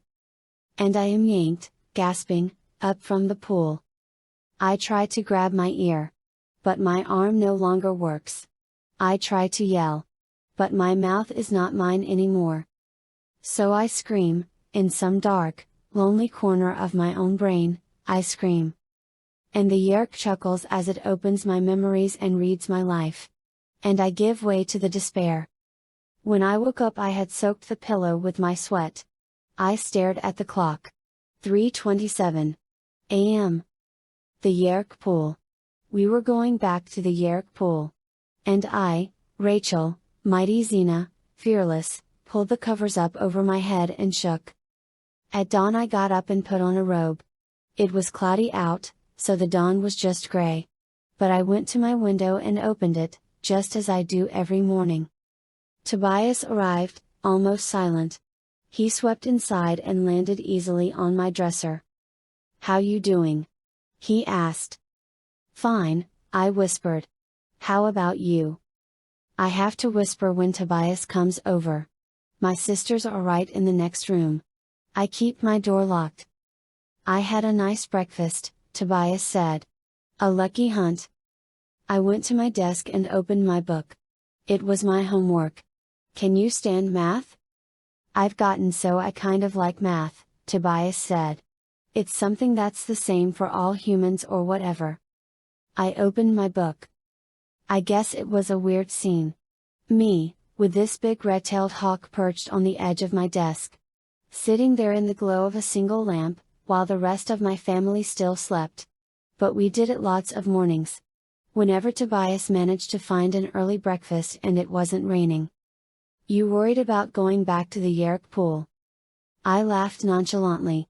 "If I'm ever not worried about going to the Yeerk pool, you can lock me up with Mr. Edelman." "Yeah. Look, I'm going with you guys this time. What morph do you think we'll use?" I sighed. "You don't have to do this, you know." "Yes I do." "What morph?" "I don't know. Probably fly or cockroach. Do you have an entrance for us?" Part of what Tobias did with his long days, while the rest of us were in school, was monitor the movements of known controllers. He kept track of the ever-shifting entrances to the Yeerk pool. It was fairly easy for him. "Yeah, I have an entrance," he said. If he'd had a mouth, he would have grinned. "You guys are going to love this one." I gave him a sidelong look. If it leads to the Yeerk pool, I don't think I'll ever love it. Chapter 13. This was not easy to figure out, Tobias said proudly. Hours and hours of following known controllers. Then I had to keep stealing peeks in through the windows. I even morphed to human to check out the inside. That's how I found out about the Happy Meal. We were flies. The 6 of us. We were inside a McDonald's, zipping madly around. It was crazy. The scent of food was everywhere. Pickles? Meat? Ketchup? Grease? Special sauce. My fly body thought it had died and gone to heaven. Outside of a good trash dump, there's no place a fly likes more than a fast food restaurant. "What about the Happy Meal?" Cassie asked. "Why is the meal happy?" Ax asked. Tobias decided to answer Cassie's question. "That's how you signal. That's the code. You go up to the counter and say I'd like a Happy Meal. With extra happy. That's the signal." I flew upside down along the ceiling, looking for a place to land and rest. I buzzed to a nice greasy patch near the deep fryer, turned a back flip, and sat down. My mouth, actually, it was more like some insanely long straw that could curl up, extended down and began spitting digestive juices onto the grease, then sucking up the resulting goo. Hey, I know it's gross. But it was either that or keep resisting the flies' desperate cries for food. Food. Food. After you place the Happy Meal order, you go around like you're going to the bathroom. But instead, you take the other door. The one that goes to the kitchen. You go in, and here's the cool part, You go into the walk-in refrigerator. Then what? Jake asked. Then I don't know. I could never see all the way inside. Okay. So here's the plan, Jake said. We watch till someone orders the Happy Meal with, what was it? Extra happy, Tobias said. Is it just my imagination, or did the Yeerks develop a sense of humor? Marco asked. Once we have our controller, we follow him in. No problem, Jake said. Then he added grimly, oh yeah, no problem. A little picnic in the Yeerk pool. I'm sure they'll all buy that. Jake? Marco said. You said that last part out loud. We heard it. Oh. Sorry. Mr. Inspiration, I said with a laugh. Come on. Let's, greater than. Don't say let's do it, Rachel, Marco yelled. We took turns hanging out above the counter. But we didn't have too long a wait till a woman came in and ordered a Happy Meal with extra happy. We buzzed easily along behind her as she went through the door and into the kitchen. Then into the walk-in refrigerator. Gotta get out of here, man, I said.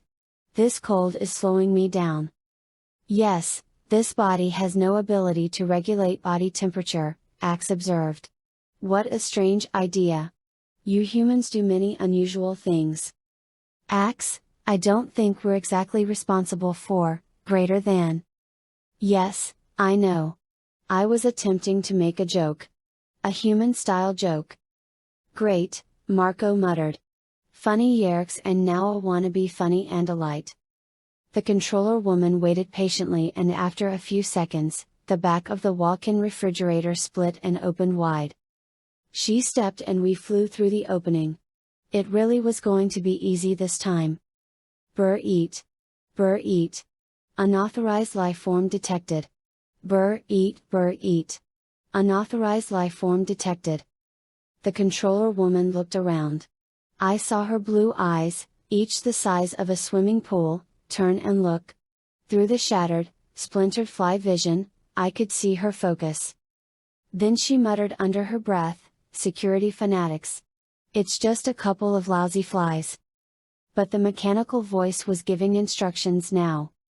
Shut your eyes tightly to protect against retinal damage from the GLEAT bio filter. The what? I asked. Get out of here. Ax yelled. What? Out? Out? Out? He yelled. Ax never yells. So if he does yell, you have to figure it's a good idea to pay attention. I spun around in midair the way only a fly can do, and I hauled wing for the still open crack that led to the refrigerator. Suddenly, the whole world blew up in a dazzling explosion of light. I felt my compound eyes melt. I flew on, blinded, blew through the rapidly narrowing crack and hit the cold air. I'm blind. I cried. I think we all are, Ax said calmly. We're lucky to be just blinded. A GLEAT biofilter destroys all lifeforms whose DNA is not entered into the computer controls. Andalite technology, of course. The Yeerks must have stolen the specifications. Ax, are you telling me that filter thing will wipe out any lifeform except the one they program it for? Jake asked. Yes, Prince Jake. I'm sorry to say, yes. Everything but the particular human controller. Then we're shut off from the Yeerk pool, Tobias said. They must have this same technology at all the entrances now. It was hard to get too upset by the idea of being locked out of the Yeerk pool. But it was frustrating. And it kind of made me mad. I didn't like the idea of being outsmarted by the Yeerks. There must be some other way in, I said. I'd like to know what it would be, Marco said. For a moment no one said anything. Then Cassie said, well, there is one way. I take it back. Marco said. I take it back. I can tell by your tone, Cassie, I really don't want to know. Chapter 14. Back at Cassie's barn we gathered around and stared at a small cage. What is that, a rat? Marco asked. It's a mole, Tobias said. Count on Tobias to know his rodents, Marco said. He looked up at the rafters where Tobias was preening, cleaning his feathers with his beak. How do they taste? I've never caught one. They don't come up to the surface very often. That is one ugly creature, I said. And it looks way too much like a shrew. I had morphed a shrew once. It wasn't a good time. The shrew was way too hyped. Way too excitable. And way too hungry. It's a lot calmer than a shrew, Cassie said. And like Tobias said, moles spend almost all their time underground. They dig tunnels. See how big the front feet are? They're well adapted for digging tunnels. Marco sighed. Moleman. You can't even picture a superhero named Moleman. What would the superpowers be? Digging? Many of your Earth animals are similar to this in shape, Ax observed. Yeah, Cassie agreed. It's a very successful shape: rats, mice, voles, shrews, even squirrels and raccoons to a certain extent. Your basic low-slung, four-legged rodent shape. I sighed. So let me get this straight. You're suggesting we morph this mole and dig our way down to the Yeerk pool? Cassie shrugged. Then she winked at me. Just trying to be helpful. It's probably, 50 feet down through the dirt to the top of the Yeerk pool. At least, Tobias said. That's a lot of dirt, Jake said. But I don't know of another way. If we're going to do this, we need to get back to the Yeerk pool. Has anyone figured out how we're supposed to get a whole lot of oatmeal down there after we dig these mole tunnels? I asked. Jake nodded like he was going to say sure. Instead he said, nope. But we need to start stocking up. Everyone start bugging your parents to buy instant maple and ginger flavor oatmeal. Lots of it. We'll start with that. Then we'll spend our allowances for more. Marco shook his head. No need. I do the food shopping at my house. My dad drops me off, hits Target for all that kind of stuff, then picks me up. I can supply the oatmeal. Okay, then, Jake said. Nothing left to do but acquire this mole here. I made a face. I was nearest the cage. Does it bite? I wouldn't think so, Cassie said. It usually just eats. I don't think it'll bite you. I turned on her. What does it usually eat, Cassie? Well, it eats what you'd expect an underground animal to eat. It eats worms. Mostly worms. Oh, great, I moaned. I stretched out my hand and Cassie opened the cage. I touched the mole and kept my hand there while I felt the mole DNA become a part of me. I suppose the mole became quiet and still, the way most animals do when you acquire them, but who could tell? It was already pretty quiet. When it came to Tobias's turn, the mole got a bit more excited. You have to be in your own body when you acquire new DNA. And now the hawk body was Tobias's own true body. So to acquire the mole, he had to flap down to the cage and grab the poor creature with his talons. Just as Cassie's father arrived, we left the barn and went toward the school. The Yeerk pool is a vast, underground complex. It's like one of those covered football stadiums or whatever. In the center is the pool itself, but there is an open area all around the pool, so altogether it's probably 1,000 or 1,500 feet across. I'm guessing. We never exactly measured it. It's big, for being a hole in the ground. It stretches beneath the school and clear over to the mall. At least the entrances do. The entrances are concealed stairways that come in from angles all around the pool. We found entrances in the janitor's closet at school, the Yeerks eliminated that one later, and in the dressing rooms at the Gap in the mall. Based on the entrances we found over time, I think the center of the Yeerk pool is right at this intersection, Tobias said. We were all at the intersection between the school and the mall. Well, we can't dig here, I said. We wouldn't want to, Marco pointed out. We don't want to be right over the pool when we dig through. He made a falling motion with his hands then said, splash. Good point, I agreed. The idea of falling into the Yeerk pool itself was nauseating. Jake said. However, we want to be close to the pool itself so we can tell exactly where it is when we dig through. That way we can dig a horizontal side tunnel out over the pool and use it to drop the oatmeal. Marco nodded. I have the strange feeling this will involve some kind of geometry I should have paid attention to in class. You are asking for a lot of precision, Prince Jake, Ax said. We have no instruments. Struments. Not even primitive human instruments. Struments. Mints? Instruments. We have to make an educated guess, Ax. And don't call me Prince. Yes, Prince Jake. Tobias had come to rest on a high lamppost. Hawks have amazingly good hearing, so he could still hear us talking. I looked up at him. Tobias? You're the one who keeps track of entrances and stuff. What's your best estimate? And don't forget, we could use some privacy for morphing, Jake said.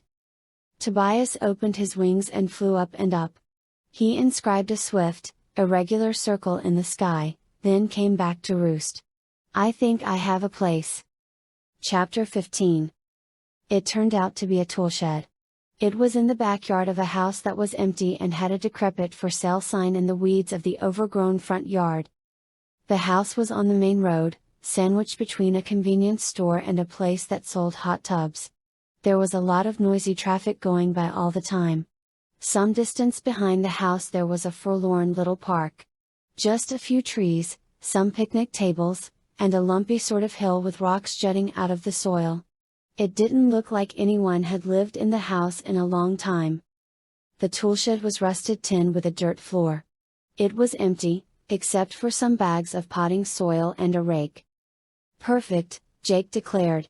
A little cramped, but perfect. But once we're all in mole morph, it'll be roomy enough. Cassie cleared her throat. Maybe I should have mentioned this earlier. But it's not about all of us being moles at once. Not at first, anyway. I mean, only one mole can dig at a time. We all stared at her as we let that bit of information sink in. Somehow I'd had images of us all down underground digging away together. Now I was getting a very different picture. We're gonna be down there alone? Marco yelped. Underground? Dirt pressing in all around us. No air. Cassie shrugged. Well, you'll be a mole. Well, then it's all right, Marco said with shrill sarcasm. We'll be moles, so it's okay to be under 20 feet of dirt with no air. Oh, you big baby, I said. No problem. I say these things. I don't know why. They just pop out of my stupid mouth. Ladies and gentlemen, Marco said, placing his hand on my shoulder, we have a volunteer. What could I say? I had to tough it through. Okay. Fine, weenie boy. I'll go first. It was hot in the little shed with all of us crammed in there. Hot and airless. And already I was feeling a little claustrophobic. You know, the fear of tight spaces. I focused my mind on the image of the mole. And by whatever weird means the morphing technology works, I began to change. The first thing I noticed was that there was more room in the shed. The bodies that had been pressed close were getting farther away. I was shrinking. But I wasn't shrinking at the same rate all over. My legs and arms were shrinking much, much faster. Flump! My butt hit the floor. Whoa, Jake yelled. Catch her! Jake and Cassie grabbed me. Just in time to keep me from falling over. Too late to save my dignity. Marco started giggling. Hey, ha ha ha ha. Cassie was snorting desperately, trying not to laugh. My legs had shriveled away, leaving nothing but feet. My arms were nothing but hands. I was still a human being, but with feet alone where my legs should have been. Jake and Cassie held my shoulders and balanced me upright. I was like one of those blow-up clowns you punch and it rolls back. I was sitting down, waving my toes and fingers and wishing I could strangle Marco. Wait till it's your turn, Nyarko, I yelled. But my face chose that moment to start pushing out and out and out. They laid me down on my face finally, since I was now about 2 feet long. Thick black-brown fur began to sweep across me, transforming me from mostly human to mostly mole in appearance. My face just kept bulging outward, forming a fantastically long, rat-like snout. But while most of me seemed to be shrinking, my hands seemed to be growing. Relative to the rest of me, anyway. I was growing hands like claw-tipped shovels. Big, flat, hairless, hard, with stubby claws on the ends of each finger. My hands twisted as I watched, turning outward. My eyes went dark. I thought I was totally blind. Then I realized, no, I could still see. But all I could see were vague lines between dark and light. I was practically blind, but not completely. Almost blind. With hearing that was dim and distant, like listening through a door. Even scent was nothing special. However, a new sense reared up to fill my brain. Touch. My nose was insanely alive and so sensitive to touch I could feel the air currents around me. Deprived of vision and much of my hearing, I felt panic. I was supposed to go digging down in the ground like this. Blind? Half deaf. And yet, I felt the earth beneath my shovel hands and my rat-like back legs, and scraping under my belly. My nose poked at the dirt and felt its texture, moistness, hardness. It was certainly better underground. Safer. Oh yes, far safer underground. Besides, I was hungry. I began to dig. From far away I heard a voice say, "Well, she's getting right down to business, huh?" It still looks like a rat to me. I dug my claws into the dirt and shoved it back with my hands. Then again. More. And now the desire to dig was very much stronger. I had to dig. I was surrounded by big, lumbering shapes of gray on gray. When they moved I could see the shifts in the light pattern. Dig. I could feel the warmth of the earth calling to me. In some dim part of my mind I could almost form a picture of a cozy little hole, deep down, filled with comfortable grasses and twigs and scraps of garbage. I could curl up there when I wasn't waddling through my tunnels. The tunnels where beetles might dig through and lay their eggs for me to eat. Where, in the absolute darkness, my sensitive nose would encounter the squirming squishiness of a plump, juicy earthworm. Oh, yes, dig.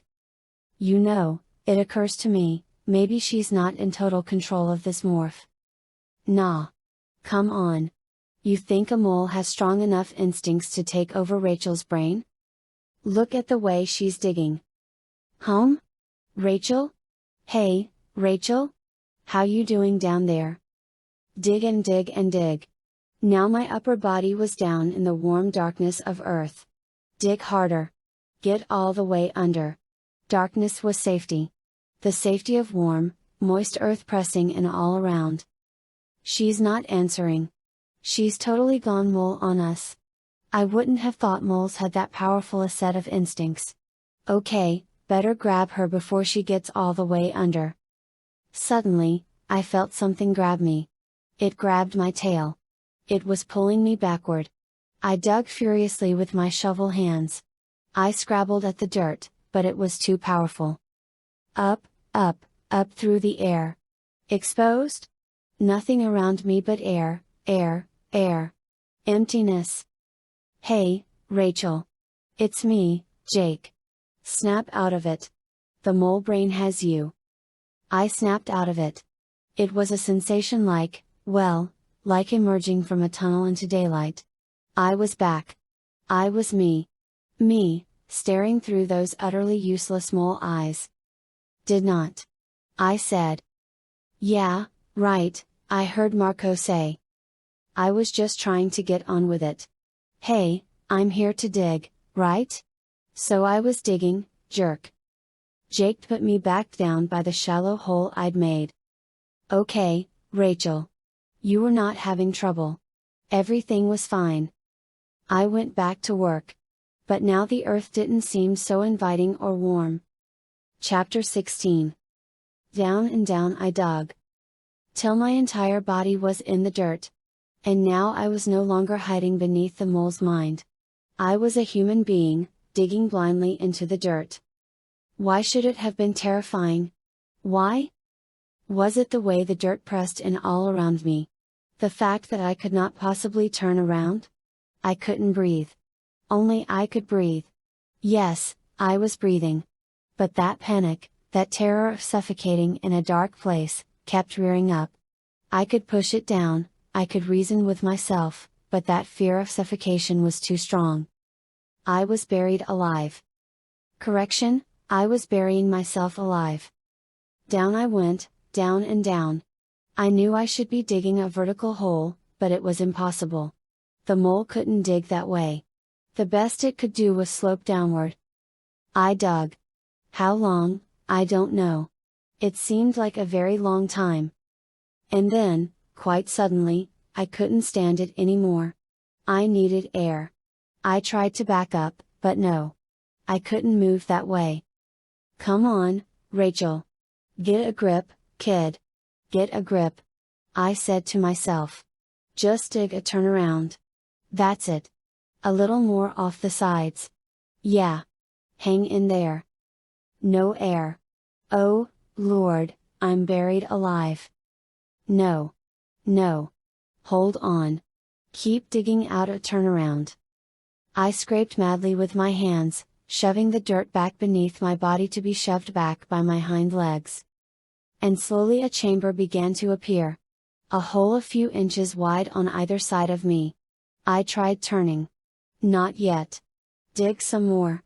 Dig in blind darkness. Finally, yes. I could turn around.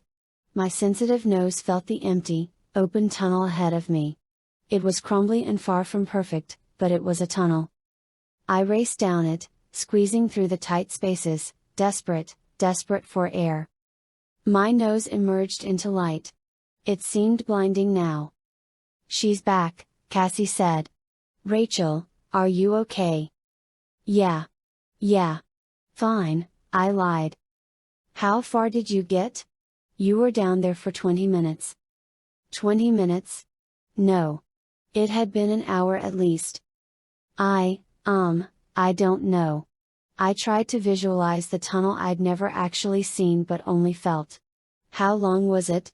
I guess it was, I don't know, probably only 3 feet. 3 feet straight down.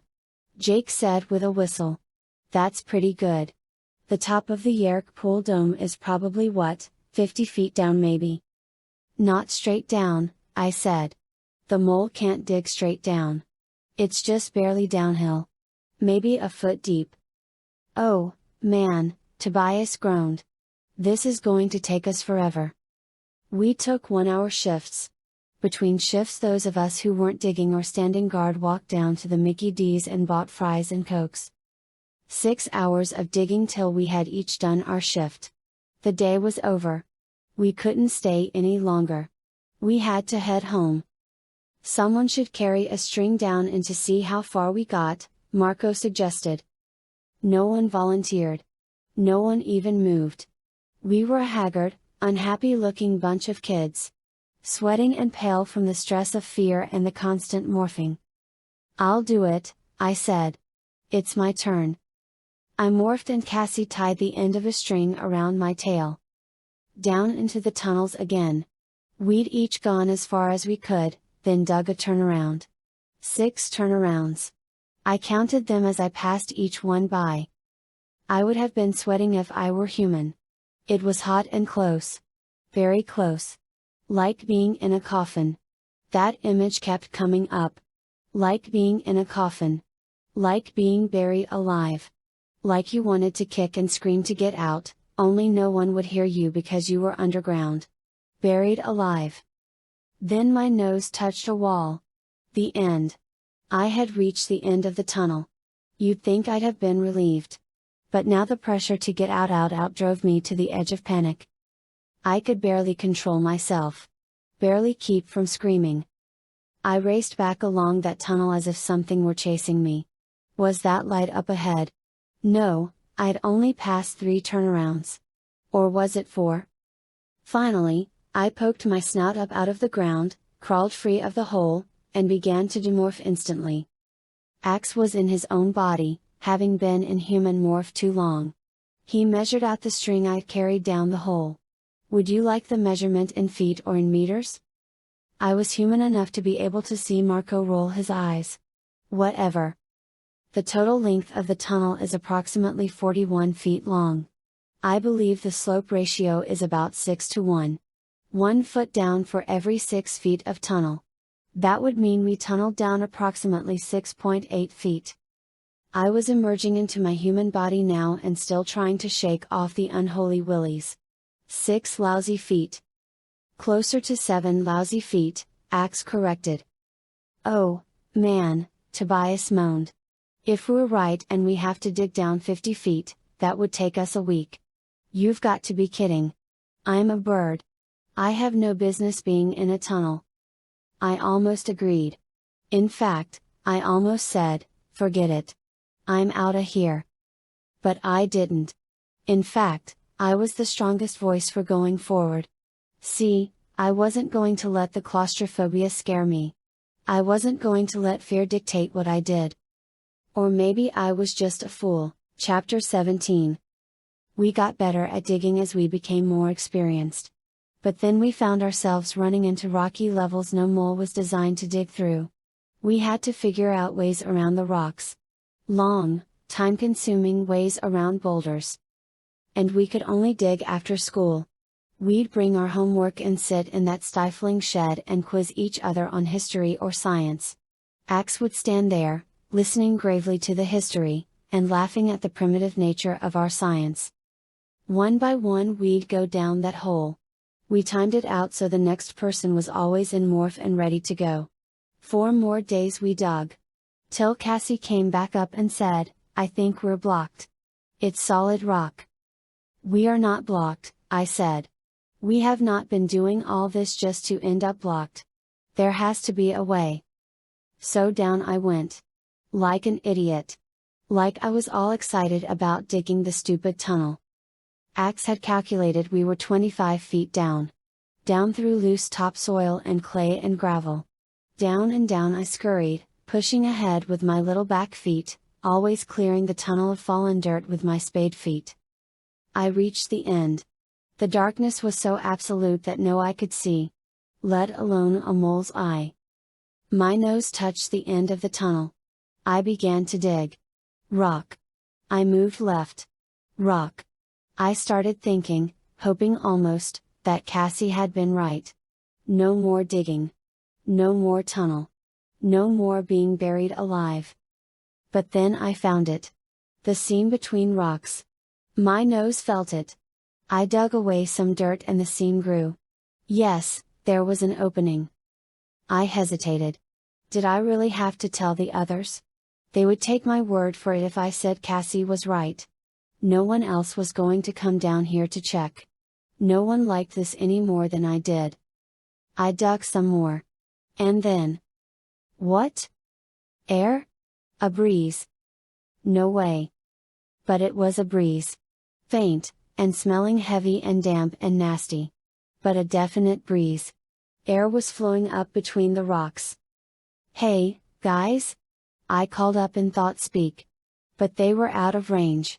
No answer came. I dug away more dirt and now the breeze was stronger still. There was enough space for me to push my body through. But I sensed emptiness beyond. I turned around and raced back to the surface. I think I hit a cave or something, I said. Cassie was right, it's rocky. But there's a breeze coming up between the rocks. Jake checked his watch. Too late for today. We'll hit it tomorrow. It's Saturday. We'll have more time. So on Saturday we were back. Rested and refreshed. Or as rested and refreshed as you can be after a night of nightmares where you're trapped in a coffin screaming, "Let me out, I'm not dead." This time we all went down together. We dug out a larger area around the fissure in the rock. We made it large enough for all of us to fit. And somehow, as creepy as it still was, it was more or less comforting to know that everyone was down there with me. Until it occurred to me that now there was no one on the surface to rescue us. The tunnel could collapse, we could be trapped, what could I do? Morph to human. Under 25 feet of dirt. Everyone took turns digging away the last of the dirt. Our noses told us we were standing around a crack that went down and down into the rock. This just gets to be more and more fun, doesn't it? Marco said sarcastically. Now it's solid rock. Better than digging through dirt, I said. Oh, yeah. Guess again. We're moles. If a dirt tunnel collapses on us, we can dig our way out.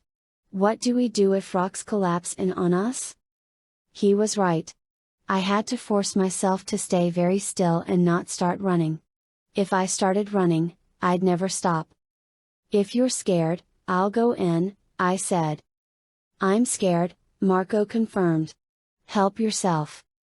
There must be something kind of liberating, just being able to say I'm scared like it's no big deal. I can't do that. I don't know why. I just can't. I pushed my sleek mole body down into the rock. It was rough, unworn rock. Rock that had been split open by pressure. I shoved forward. The path twisted and turned, but not too much. If I'd morphed in here, my human body would be 100 times too big. What would happen? Would I become a part of the rock? Would I be able to scream and scream with no one hearing me, no one able to help? Get a grip. I ordered myself. Stop torturing yourself. It's going to be okay. Suddenly. Ah! I was falling. Falling blind. Chapter 18. Falling. Ah! Rachel. Wumph. Rachel. What's the matter? Cassie's thought-speak voice. I landed on my back. I landed on something almost soft. Something that reeked in my mole nose. I was still in total, absolute darkness. I couldn't see anything. But I knew I was in a vast, open space. The Yeerk pool. No, of course not. There would be light there. But definitely an open space. Large. Quite large. And then I realized I was not alone. I didn't know what they were, but I felt their presence above me. Many, many of them. Rachel. It was Jake now. Answer if you can. I'm okay, I said. I guess I fell into some kind of a cave. Do you see a guy in a cape and a really cool car? Marco asked. What? I was too preoccupied to care about his dumb jokes. The Batcave, he said. I'm thinking you fell into the Batcave. It wasn't until that moment that I realized whose presence I felt above me. Actually, Marco, I think maybe it is a Batcave. Come on down. You can jump.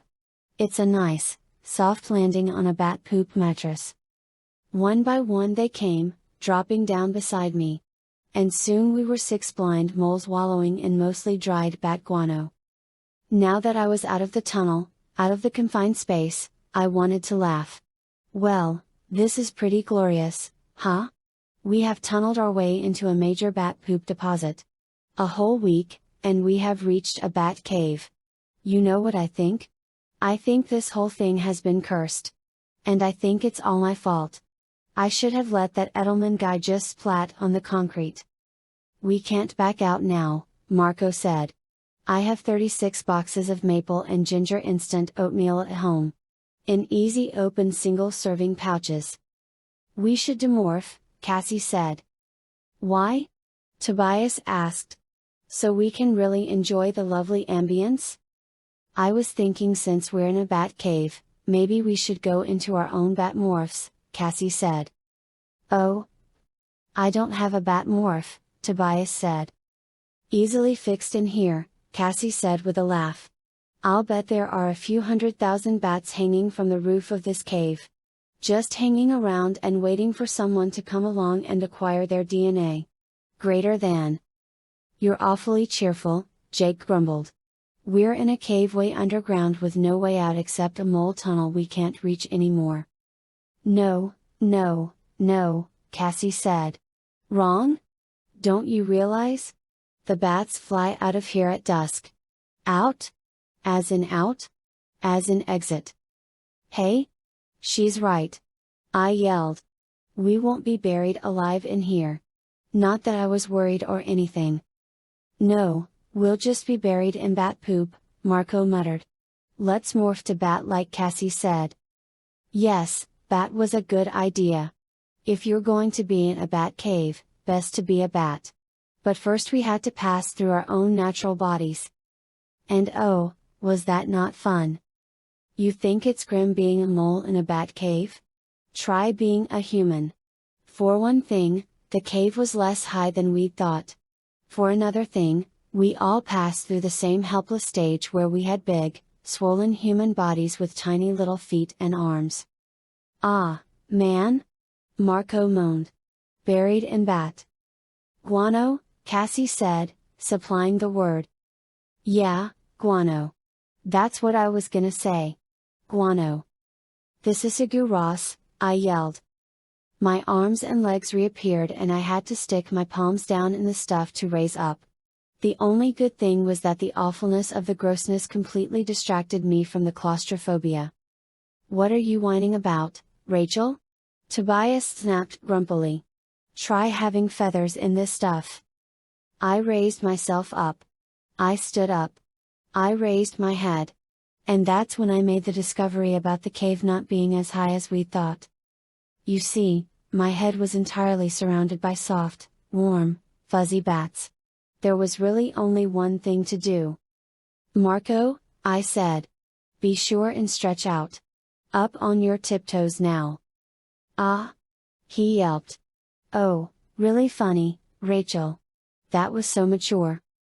What, I should suffer and you shouldn't, just because you're short? And then, weird as it seems, we all burst out giggling.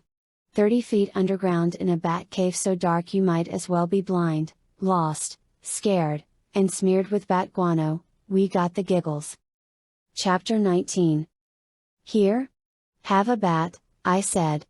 I held one for Tobias. I wasn't afraid of bats. I'd been one. Thanks. Watch out, he'll eat it, Marco said. You know, Jake said in a conversational tone as we waited for Tobias to acquire the bat, from the point where Edelman said maple and ginger oatmeal, I should have known this was going to end stupidly. Instant maple and ginger oatmeal, Cassie said. Battles that involve oatmeal are just never going to end up being historic, you know. Jake went on. Gettysburg? No major oatmeal involvement. The Battle of Midway?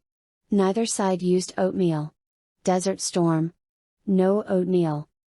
Excuse me, but what is oatmeal? Ax asked. It's a kind of food, Cassie explained. Is it tasty? You can think about food here. Here? Marco said. In Bat Poop Land? Battle of Bunker Hill. No oatmeal used by the British, no oatmeal used by the Americans, Jake went on. D-Day. No mention of oatmeal. Okay, I'm ready, Tobias said. Let's do it, and then let's get out of this place, I said. I focused my mind on the bat. The bat DNA had come from a common brown bat. Not a very big animal. More like a mouse with wings. It was a strange sensation. I was shrinking. Probably. But I couldn't see anything. So I couldn't see myself getting smaller. Couldn't see any of the changes. In the absolute darkness I was left with just my sense of hearing. I heard things I seldom noticed. I heard my thick, human bones grinding and suddenly squishing as they went liquid. I heard a sound like my stomach rumbling from hunger. Only it was the sound of my stomach and all my internal organs shifting and moving. Some organs shrank. Some basically disappeared. All of it was happening inside me at a point when I didn't even know if I was 5 feet tall or 5 inches. I reached with my hands to touch my face and see how much I'd morphed. But my hands were restricted. They were weirdly jointed. And when I moved them I heard a faint sound like leather being folded. I flapped my arms. Yes, I had wings. The paper-thin leather of bat wings.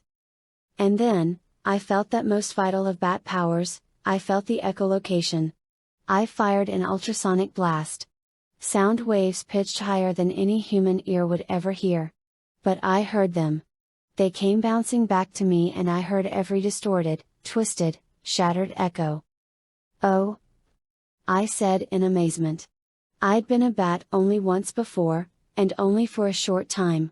I'd forgotten the stunning array of information that comes from echolocating. It was as if I'd been blind and allowed to see. Not see the way humans see, but to see shapes, edges, openness, and narrowness.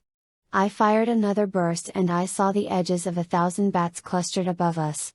I saw their tiny, dog-like faces and their big feathery ears as they hung down with wings folded demurely. It was as if all the world were drawn with pen and ink. Edges and outlines, no hint of color. And each picture was only a flash, only there as long as the echoes lasted. Now the others all began echolocating, and I redoubled my own efforts. Yes. I could see the cave. A comic book drawing of a cave, thin lines and thick ones. I flapped my wings and lifted off heavily, rising from the floor of the cave. I took a quick turn around, absolutely confident of where I was flying. "It's not quite like seeing, but it beats being blind," Cassie said, sighing with relief. I realized the others had been as stressed as I was by the utter darkness. "To the Batmobile, Robin," Marco said. "How about if we just get out of this place?" Tobias suggested. "I'm with that," Jake said.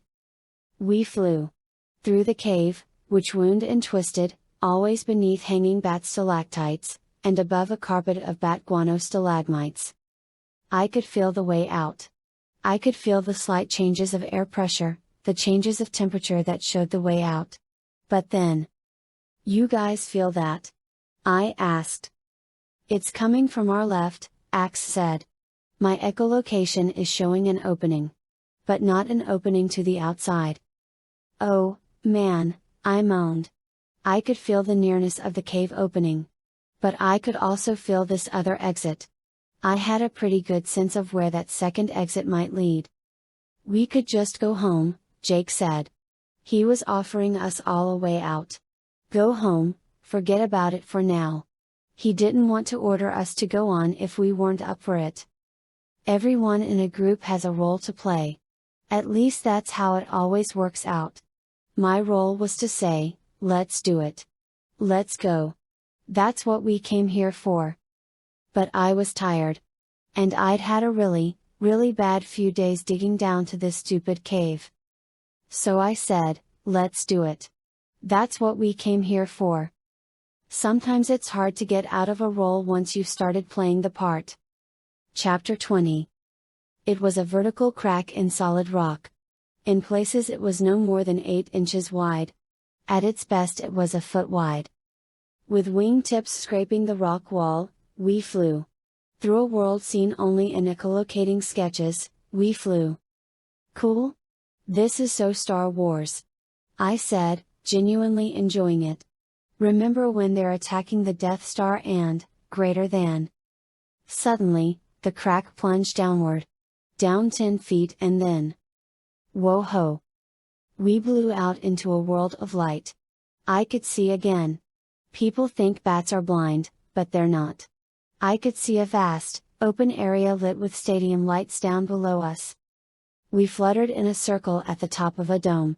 The crack we'd entered through was high up, almost at the very peak of the dome. And down below us was the Yeerk pool. "Well," Jake said, "we found our way into the Yeerk pool." "Yeah. Great," Cassie said darkly. "Now what?" "Now we figure out how to get that oatmeal in here and feed it to a bunch of human controllers," Tobias said. "You know, maybe we don't have to give it to human controllers," Cassie said. "I don't know why it didn't occur to me before. But it's the Yeerk that can't resist the stuff, right? So why don't we dump it right in the Yeerk pool itself?" "Would it work?" Tobias wondered. "I thought all Yeerks ate was Kandrona rays. Do they even have mouths?" "Yes," Ax said. "Yeerks have mouths. Or what humans would think of as mouths. Actually, if I remember my exobiology classes, and sadly, I sometimes, greater than. Fell asleep," I said. "Yeah, we know. You didn't like exobiology class. I didn't fall asleep, Ax said, sounding injured. I merely let my mind wander, and became very calm and restful and not completely alert. Did you snore when you got all calm and restful and not completely alert? The point is, on occasion I would pay some attention in class. And I believe that Yeerks have something called osmosis nodes. It's what they use to absorb Kendrona rays, but they absorb other nutrients as well. They absorb from the liquid of the Yeerk pool. So if we dump enough instant maple and ginger oatmeal in this Yeerk pool, they should absorb it, right? Jake asked. Yes, Prince Jake. At least, I think so. Maybe. Oh, good, I just love risking my life for a maybe, greater than Marco said. Hey, Tobias said. I think we have company. Over there. I looked around. I saw two shiny steel balls. Each was about the size of a beach ball. My echolocation confirmed their size. And they were moving toward us through the air. Hunter robots. Ax yelled. We should leave. Why? I asked. But at that very moment, I had my answer. Sayul. Sayul. Sayul. 3 narrow Drakon beams fired from the balls. I felt a sharp pain in my right wing. I smelled something burning. And when I looked, I saw a neat, round hole the size of a quarter burn through the leather of my wing. Okay, let's leave, I said. I turned and headed for the crack, with all the others alongside me. Sayul. Sayul. Sayul. Ergach. Tobias. He was hit. He was falling, tumbling downward, down to the Yeerk pool below us.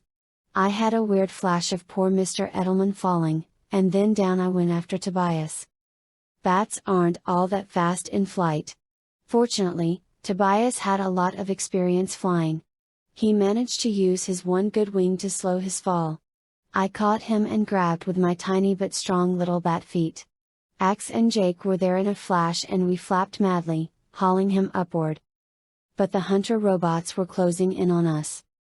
Sayul. Sayul. Sayul. Ah! I've been hit.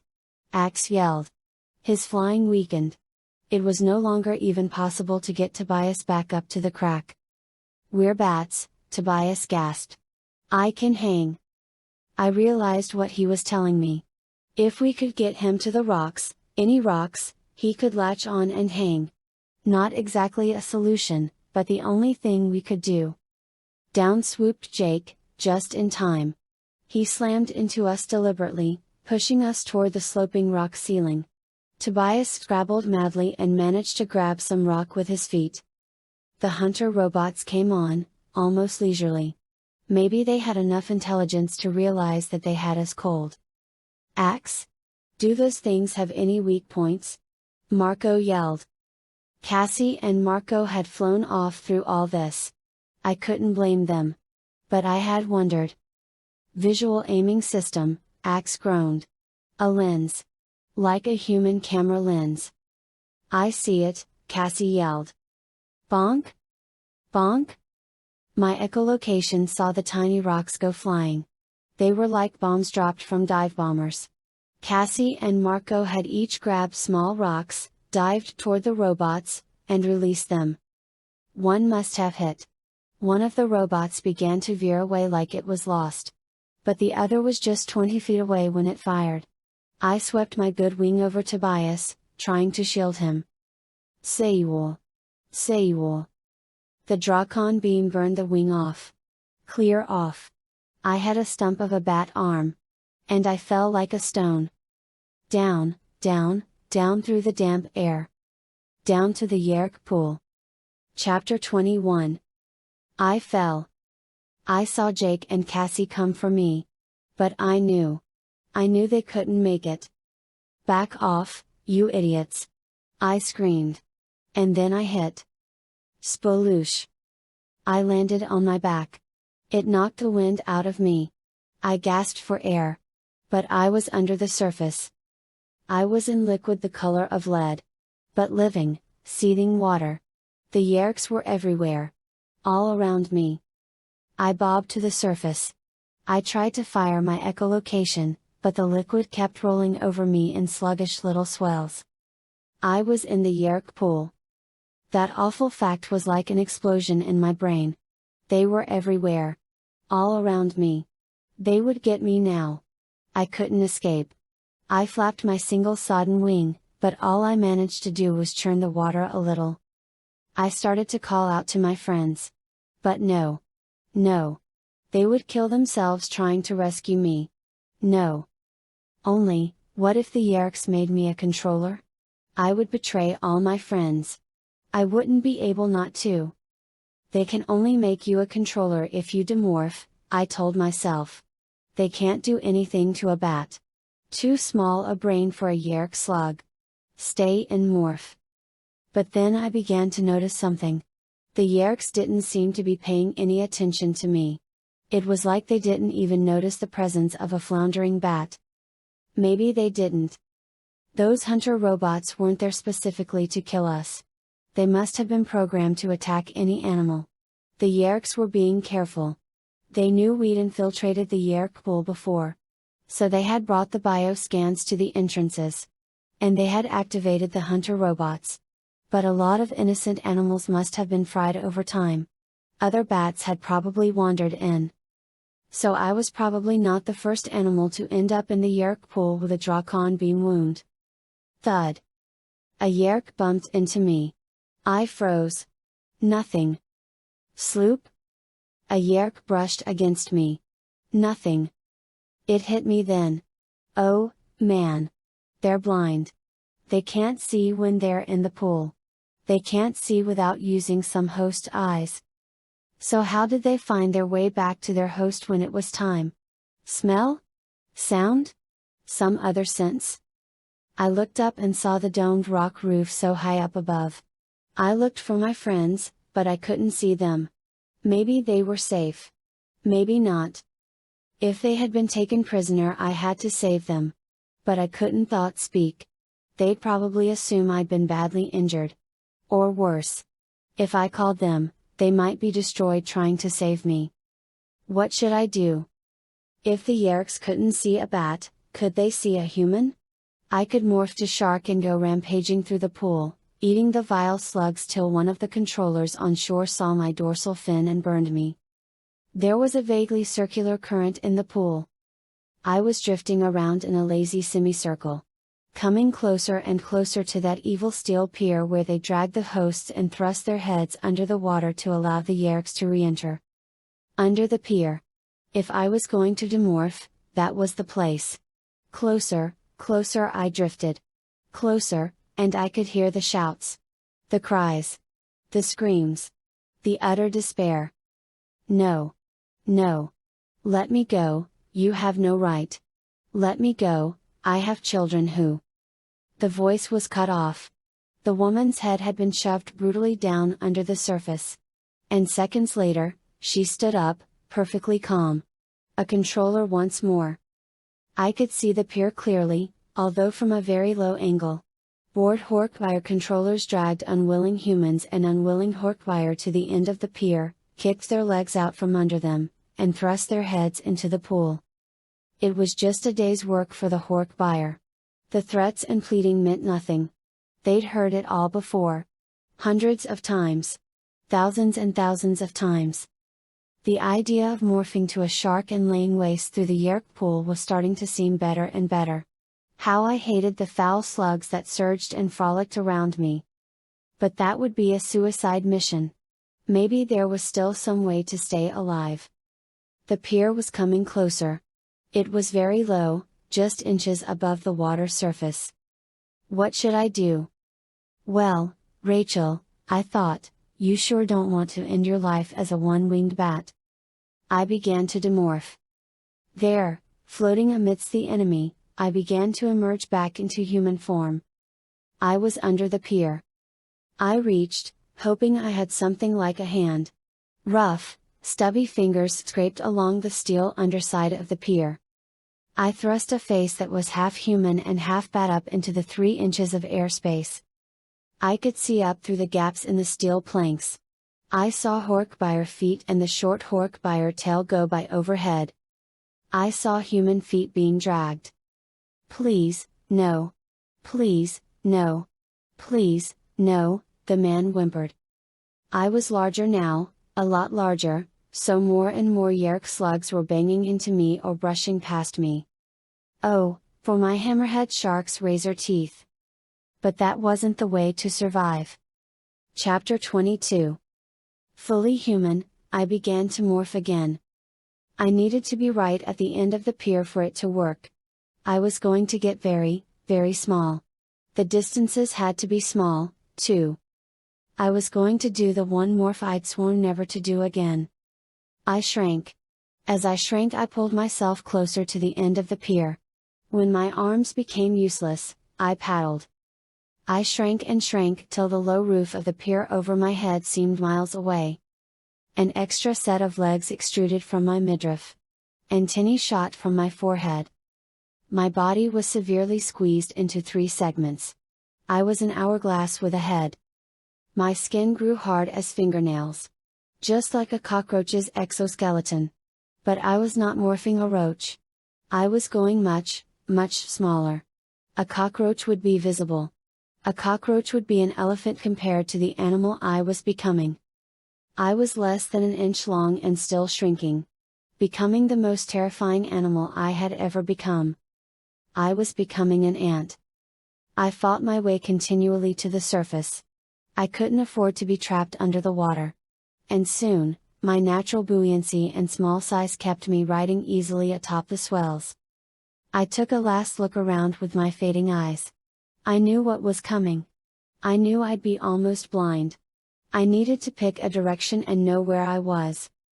A huge pillar, 50 times as big as a redwood, loomed up in front of me. Right in front of me. My eyes went off like someone had thrown a switch. I was nearly blind. More blind than a mole. All I could see were vague, distorted lines between dark and light. Shadows? But I knew where I was. My 6 ant legs splayed out. They pressed down on a rubbery surface, the water. It was like trying to walk on a trampoline. And my legs kept poking through the surface. But mostly I could do it. I could walk on the water. Or at least stand. Forward movement was very difficult. Fortunately, the water did that for me. A swell came along. I felt it well up beneath me, a vast, powerful wave that set me rocketing up and up on its crest. I was surfing the Yeerk pool. Splush! The wave crashed against the pylon. A steel wall loomed up before me, nothing but darkness to my ant eyes. I grabbed. I set my tiny claws grabbing wildly, grabbing at anything solid.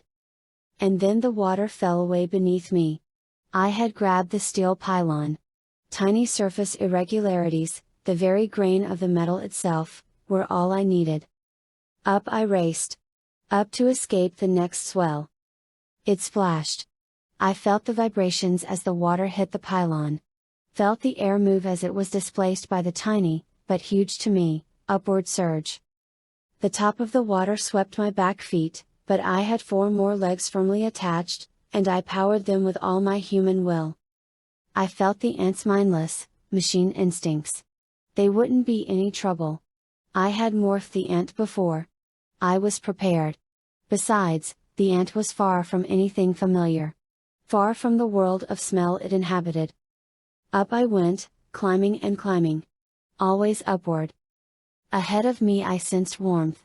Body warmth and the smells of a living thing. Some poor creature, human or Horkbire, or some foul, vile taxon, was being reinfested. I raced forward, hanging upside down as I ran. Grabbing the incrustations and irregularities of the underside of the pier. Upside down, inches from the water, I ran and didn't even slow down when I found myself no longer on steel but on fabric. Then, up and up. I felt myself flying upward at an insane speed. But still I clung to the ropes that were threads in a cotton shirt. The host had been reinfested. I was on a controller. I was on his shirt, scuttling for cover beneath a damp collar. Ha! Let's see the hunter robots find me here, I said triumphantly. Chapter 23. I was alive. I had escaped from the Yeerk pool itself. But I couldn't be elated. I didn't know what had happened to my friends. For all I knew, they had not made it.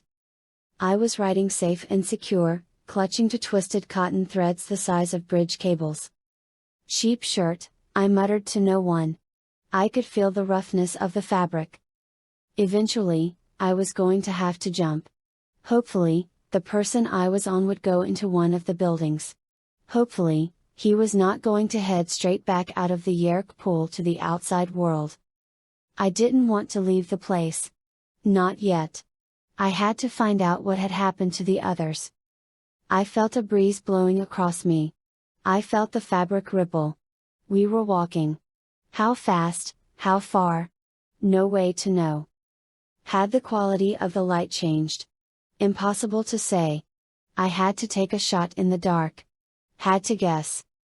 I raced out from under the collar and headed uphill. I climbed up onto what I assumed was a shoulder. Could I do this? Could ants jump? Only one way to find out. I ran out to the end of the shoulder. I carefully released the grip of each of my 6 legs. One by one. Then I crouched and pushed off. I guess the movement of the person who'd been carrying me was enough to make it work. I didn't so much jump as I rolled off the edge. I fell. Forever. I swear it took me 10 seconds to hit the ground, and in that time I tumbled, totally out of control, mostly blind. I had no way of knowing when I would hit. And even though I knew an animal as small as an ant wouldn't be hurt by the fall, it was frightening. Poof! I hit. I rolled onto my legs. Where was I? I felt around with my antennae. A smooth surface. Okay. Fine. I was on a floor. Where I could easily be stepped on. Great. Now to find someplace dark where I could demorph without being seen. I raced across the floor, totally unaware of where I might be. Then, darkness? But what did it mean? Was it a different room? Or had I just crawled under a cupboard or something? I ran on for a while, making sure that the space I was in was large enough. Then I began to demorph. It's a long, long way up from the ground going from ant to human. But my eyes didn't return till I was halfway demorphed. I looked around. Dark, but not the dark of the cave. There was dim, gray light here. It outlined sharp edges and right angles. A storeroom. There were boxes piled all around me. They seemed to be made of blue plastic. I leaned against one as I finished returning to my own body. Human again. I looked around. My eyes had had plenty of time to adjust to the gloom. There was writing on some of the boxes. But not any alphabet I'd ever seen. There was a square pad outlined in red, just an inch on each side.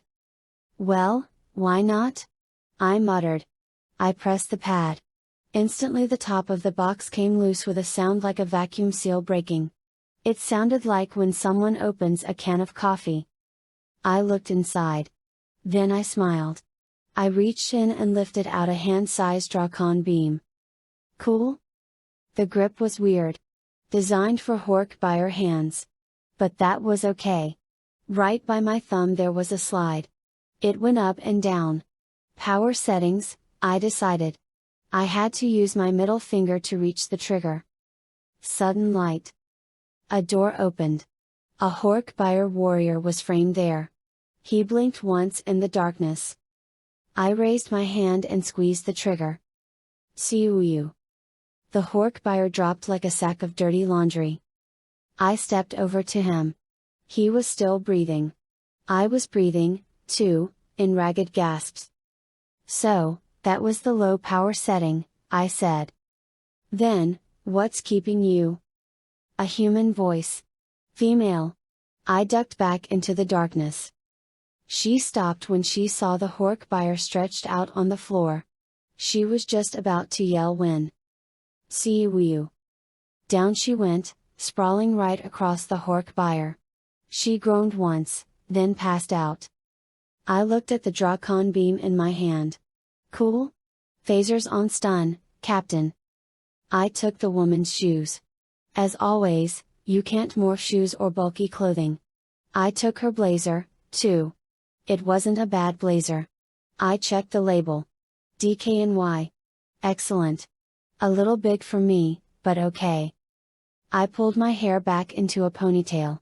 The blazer was large, the shoes were half a size too small, and the glasses I took from her face made the world seem a little distorted around the edges. But all in all, it wasn't a bad look. And I wanted to look good for my first trip around the Yeerk pool as a human. I stepped out of the storeroom into the office outside. No one there. A second office outside that one. A man sat there. He was wearing a cotton shirt with a collar. He'd been my ride. Before he could turn around, I fired. Say you. He crumpled in his chair and looked like he was asleep.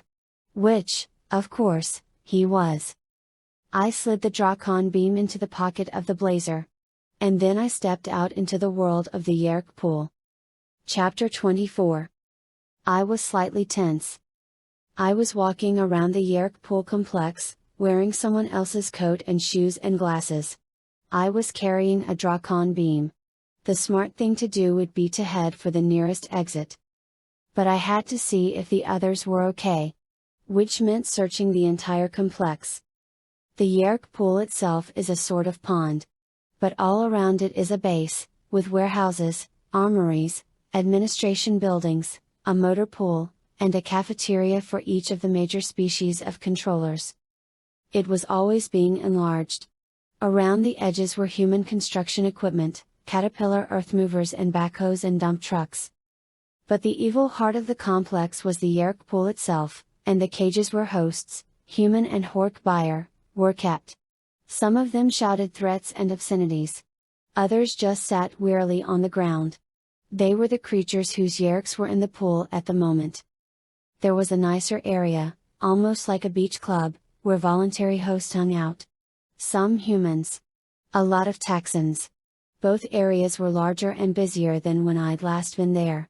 There had to be 50 or even 100 hosts in those cages. Wait a minute, I thought. There are a lot more than 100 Yeerks in the pool. Of course.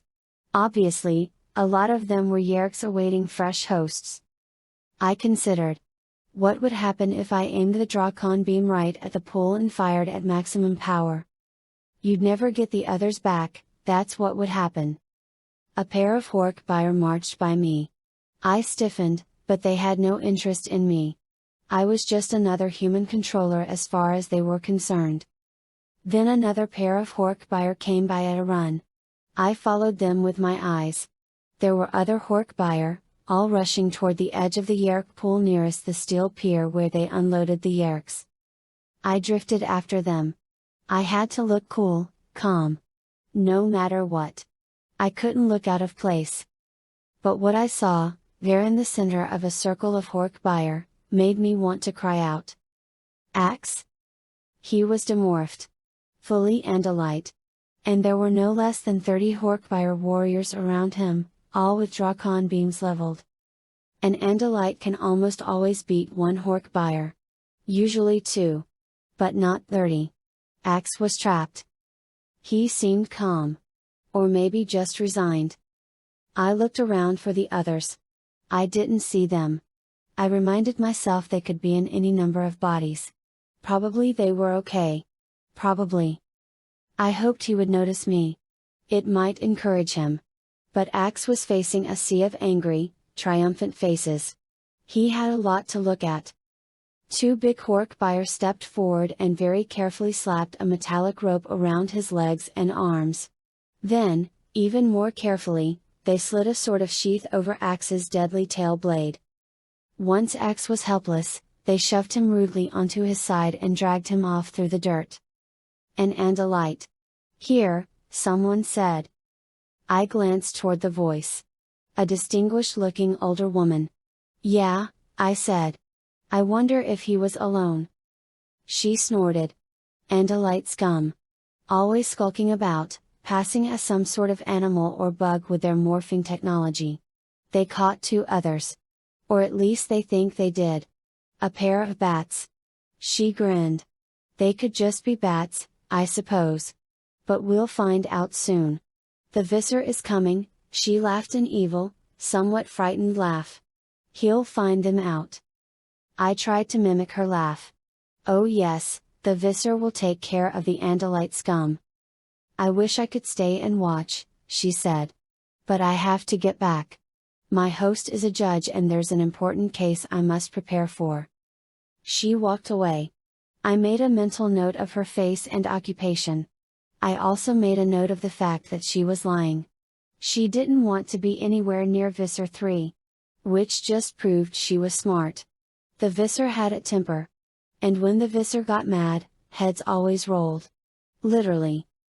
So. 2 bats and Ax. That left 2 of us not accounted for. Where would they be keeping the bats? Duh, Rachel. The same place they were dragging Ax. I began to follow the drag marks. They led toward a low windowless building. There was a sign above the door. It was in lettering I didn't recognize. But there was a feeling about the place. A bad feeling. Should I rush in and try to save Ax and the other 2? No, there was no rush yet. Nothing would happen till Visser Three arrived. Okay. How about Rachel? Rachel? Are you listening? It was Marco. I glanced around. But of course I couldn't see anything. Marco could be any kind of morph. Rachel, it's me, Marco. If you can hear me, Jake, Tobias, and Ax have all been taken. I'm trying to contact you and Cassie. Are you there? Can you answer? I could have cried from frustration. In my own human body, I couldn't use thought speak.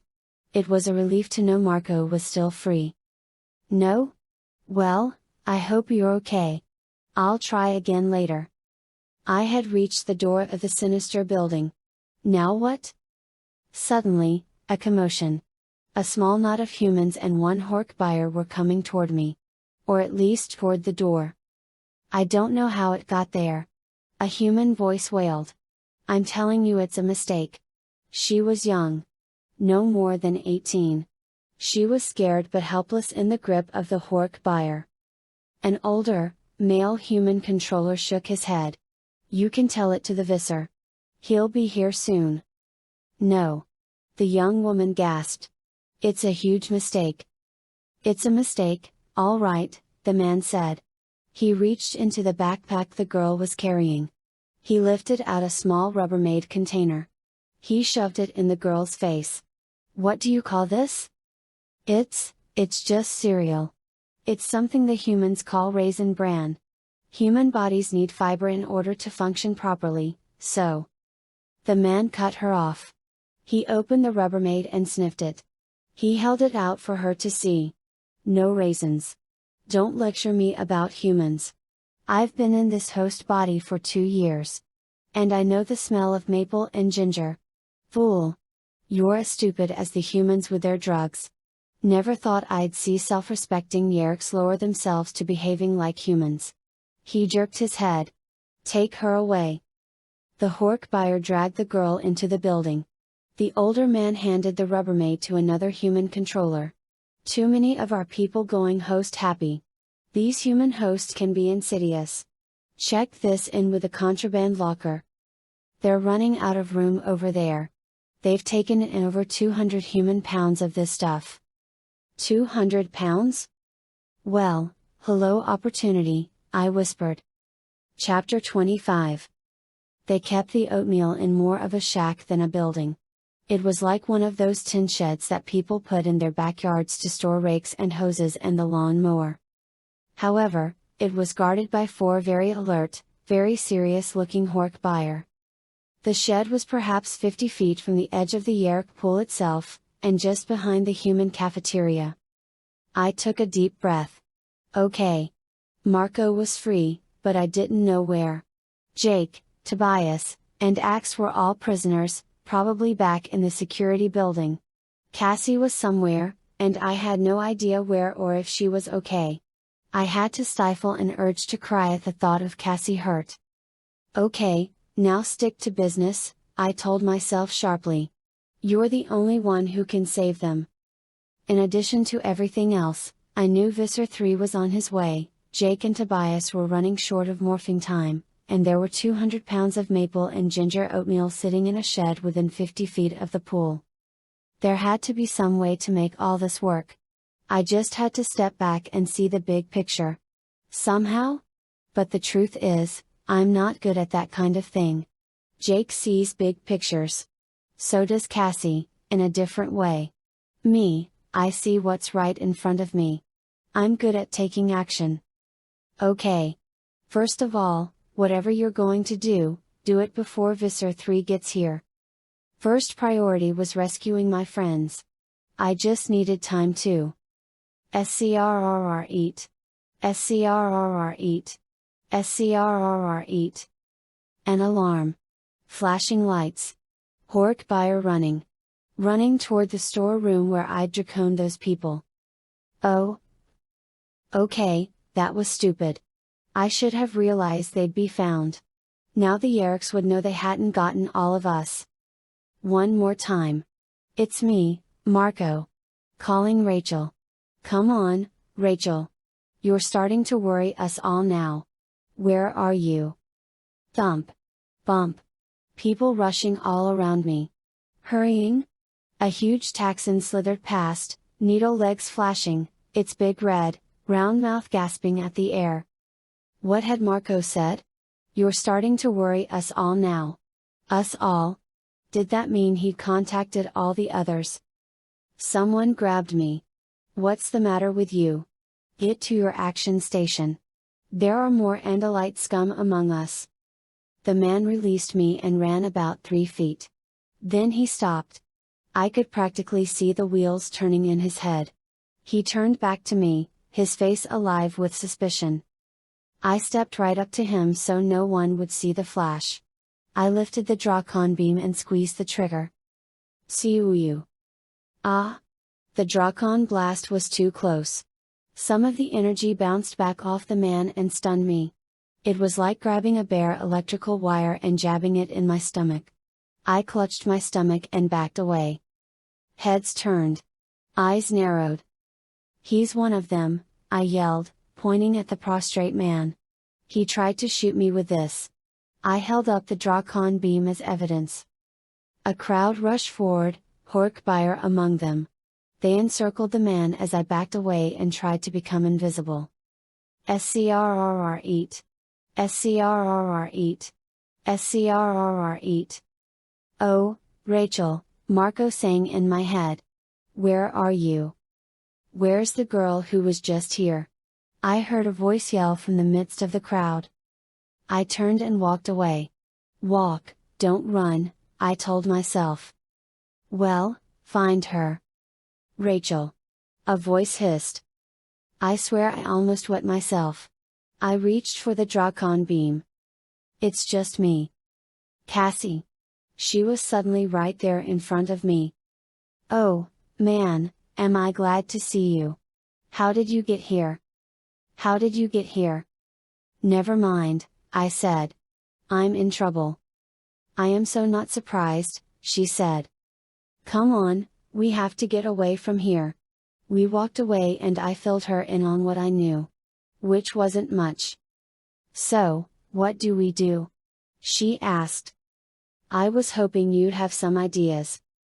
Well, we'd better get Jake, Tobias, and Ax first.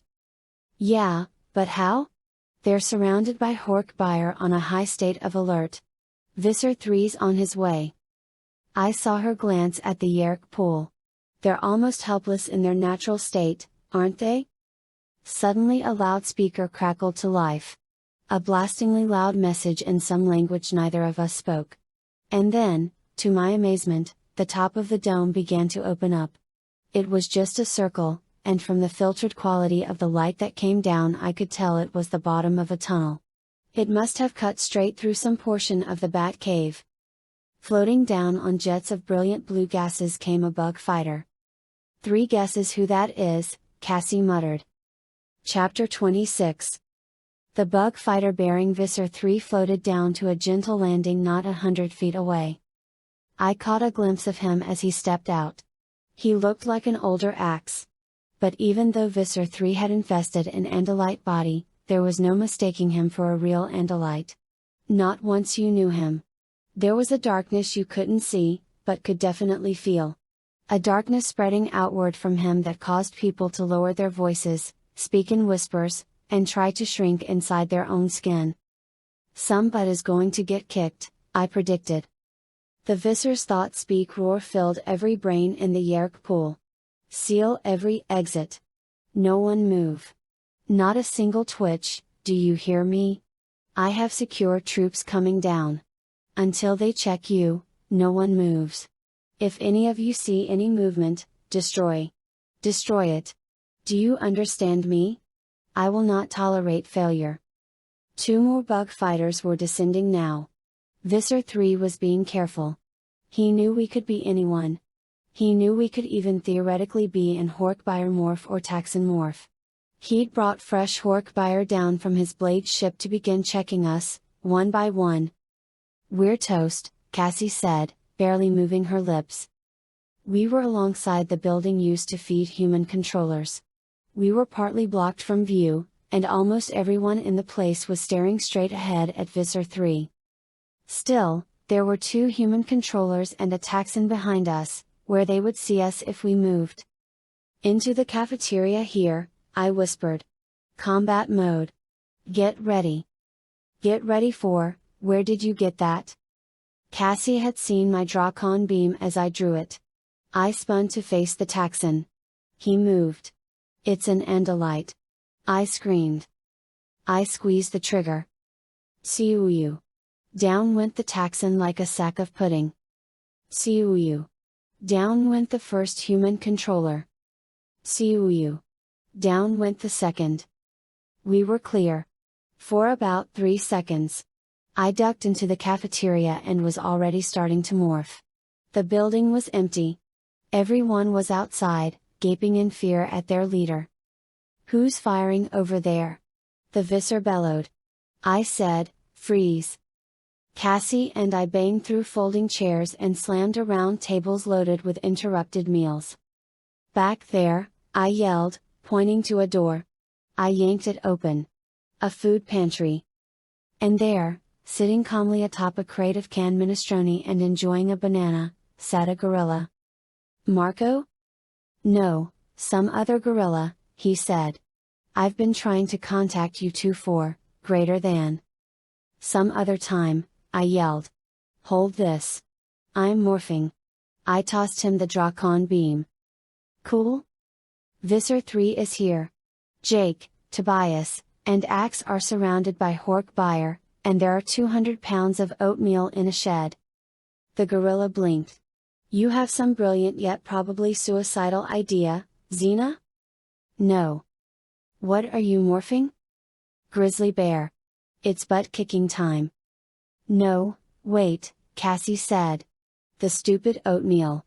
That's the key. If that was in the pool, they'd all go nuts. At least it would be a huge distraction. We have to get out the front door of this place, around the building, back to the shed where they store it. A long way.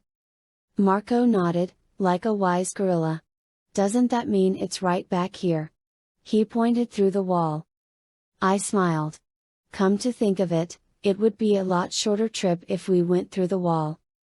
Through the wall. Then through the 2 Hork-Bio guarding the oatmeal. Then what? Cassie asked. Then, I began. I sighed. I don't know. Good plan, Marco said. I began. Marco held up one massive, leathery paw. No, no. My turn, he said. All right, let's do it. Chapter 27. I began to morph the grizzly bear. But then I stopped. We needed raw power. Truck-style power. You guys may get a little cramped, I warned. I'm gonna get big. I began to morph the elephant. It's funny with morphing. It's like choosing your weapons in an old-time duel. In the old days 2 guys would insult each other, then they would arrange through their friends to settle the matter. The person who was challenged would get his choice of weapons. They'd go off early one morning, very civilized, with all the proper ceremony, and sword fight or shoot each other.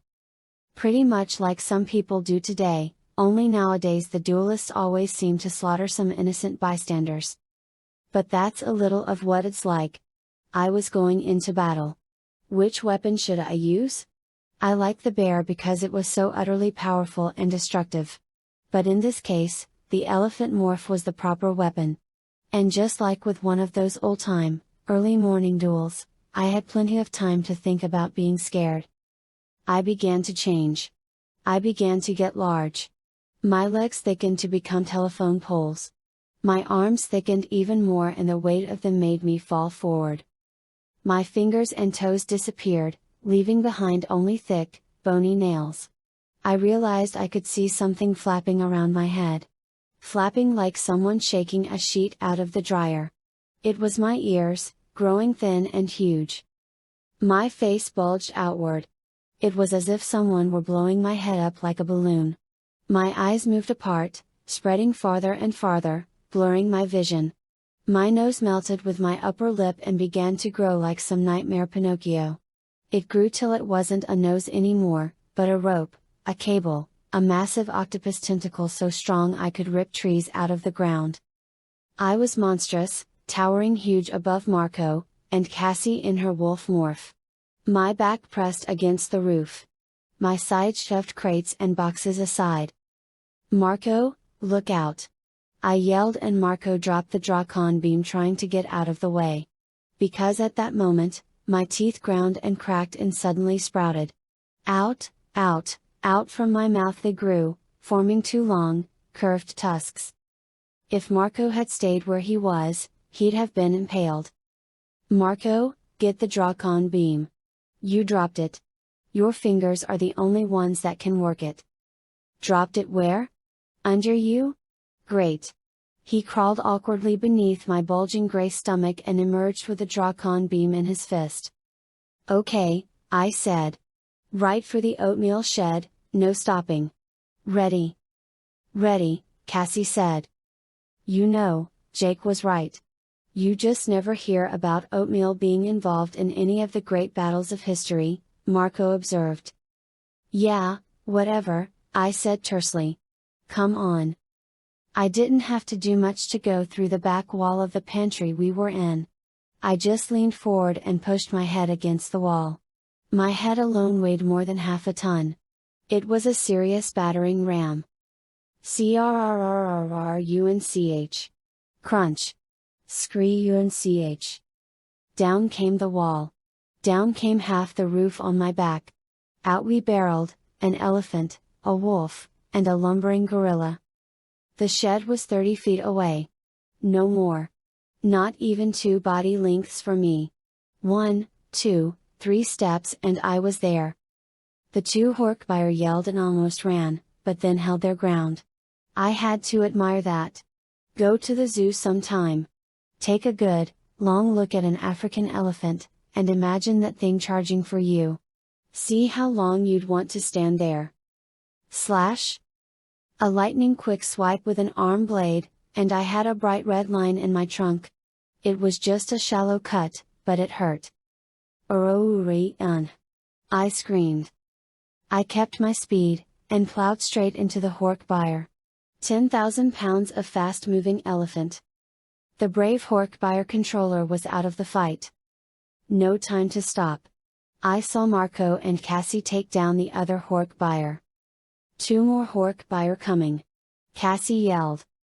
I backed up a few feet and slammed forward. I hit the shed with my head. Wham! The 4 walls of the shed literally blew outward. Like someone had set off a bomb inside it. The walls burst outward from the impact. The roof fell and then slid aside. A blue barrel, like a beer keg, rolled away. A piece of debris stopped it. There were 5 other barrels, all standing there in a group. "The oatmeal," I said. "The instant maple and ginger oatmeal," Marco corrected gleefully. "Get them!"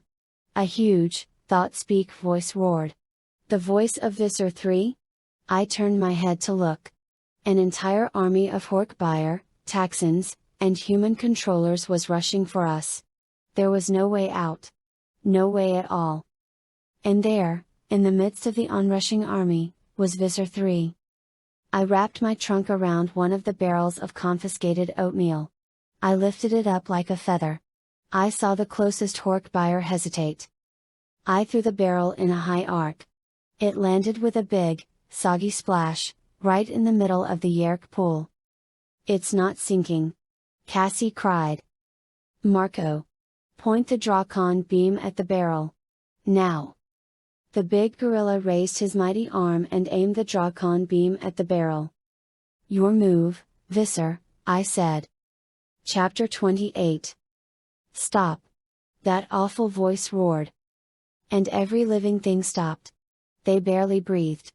Hork buyer stood poised as if they'd been frozen. When the Visser said stop, you stopped. Period. He came forward, pushing human and Hork buyer and Taxon aside. He came forward till nothing separated him from us except a shield of 3 straining, awkwardly frozen Hork buyer and a twitching Taxon. His Andalite stalk eyes swept from side to side, sizing up the situation. His main eyes looked right at me. "There's nothing in that barrel but garbage." "Then you won't mind if my friend fires and blows it up?" It was always deadly dangerous talking to Visser Three. In addition to an Andalite's body, he had an Andalite mind under his evil control. He might figure out that I was not an Andalite in morph, but a human. He laughed. Not a nice laugh. "There are perhaps 1,000 Yeerks in that pool. The product in that barrel might affect half of them before we could get it cleared up. 500 Yeerks." He paused to consider. "And against that, I suppose you want your fellow terrorists released and a chance to escape." "Exactly," I said. Marco still held the Drawcon beam aimed at the wallowing barrel. "Then I'd better give you my answer," Visser Three said with silky menace. Before he could say it, I knew. I'd seen it in his eyes. In his body language. He was writing off 500 of his own people. Condemning them to madness. He didn't care. It would be a setback, but that was all. Beyond that, he didn't care. Visser Three cared for nothing. Oh, wait. Visser Three did care about one thing. No time to think. No time to plan. I surged forward suddenly, just as Visser Three was saying, "Destroy them, greater than." I surged my 5 tons forward, trunk outstretched. Visser Three leapt back. Right into a Taxon who was following orders by freezing. I plowed through the Hork buyer and reached for the Visser. My trunk went around his upper body. Thwop! His Andalite tail slashed. Miss? I squeezed my trunk, flexed the muscles in my neck and shoulders, and up went the Visser. I yanked him up off the ground. Thwop! He slashed again, and this time I bellowed in pain. The blade had hit the side of my face. It nearly cut right through one eye. The agony was unbearable. But I couldn't hesitate. I lifted the Visser high in the air. I heaved him, just as he slashed again. Through the air he flew. Paloosh! Visser Three hit the Yeerk pool. I was reeling in pain. Pain like nothing I'd ever imagined. "Oh, no, Rachel!" Cassie cried. I ignored her. No time for pain. No time. I had to play this out. Fortunately, I know just a little about Andalite physiology. See, they eat and drink through their hooves. Right now the Visser was absorbing the water of the Yeerk pool. I glared with my one remaining eye at the Visser, floundering in the pool. "Now do you care if we blow up that barrel?" I asked him. "Now do you care?" Chapter 29. It turned out yes, he cared. Visser Three would sacrifice hundreds of his fellow Yeerks to the oatmeal madness. After all, it was war, and sacrifices had to be made sometimes. But those sacrifices obviously did not include him. I kicked the rest of the barrels into the pool, just so Marco couldn't possibly miss. Then Cassie went off to free the others. The Hork buyer, the Taxons, and the human controllers were still busy being very, very still. If any of them had shown initiative, they could have probably taken us out. They might well have been able to get Marco before he could hit one of the barrels. But you know what? Terrified underlings never show initiative. The Yeerks there may have hated us. But they were terrified of Visser Three. We freed Jake, Tobias, and Ax. Then we headed, very carefully, for one of the exits. We climbed the stairs backward, with Marco pointing the Drawcon beam the whole way up. Only because of Tobias did we see what happened next. Hidden behind my massive, pain-racked bulk, he demorphed. Halfway up that interminable stairway, he resumed hawk shape. And it was his hawk vision that saw. He's morphing. The Visser. He's halfway morphed.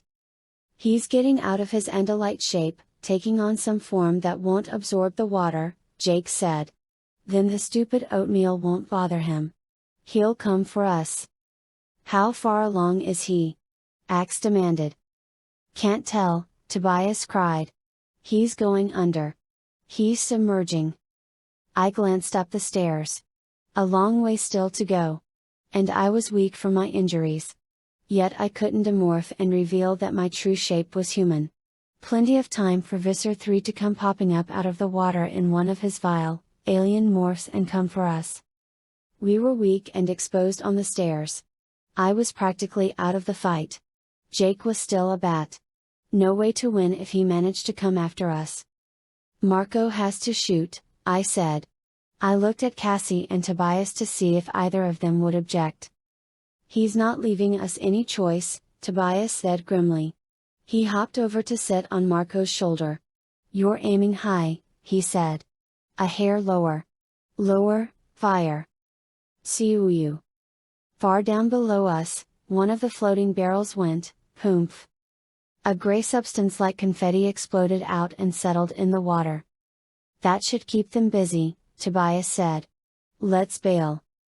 It was pandemonium down in the Yeerk pool. Hork buyer and humans and Taxons all rushing around, trying to haul their Visser out of the water. Trying to scoop up the madness-inducing oatmeal before it could dissolve completely. Then I fell over. I didn't waver or stagger. I just fell over. 5 tons of sagging elephant flesh flayed out across a dozen stone steps. Demorph. Jake yelled at once. Cassie rushed over, helpless to do much with her wolf paws. It's the loss of blood. She's passing out. Rachel, you have to demorph. He's up. Tobias yelled. He's out of the water. Oh, man.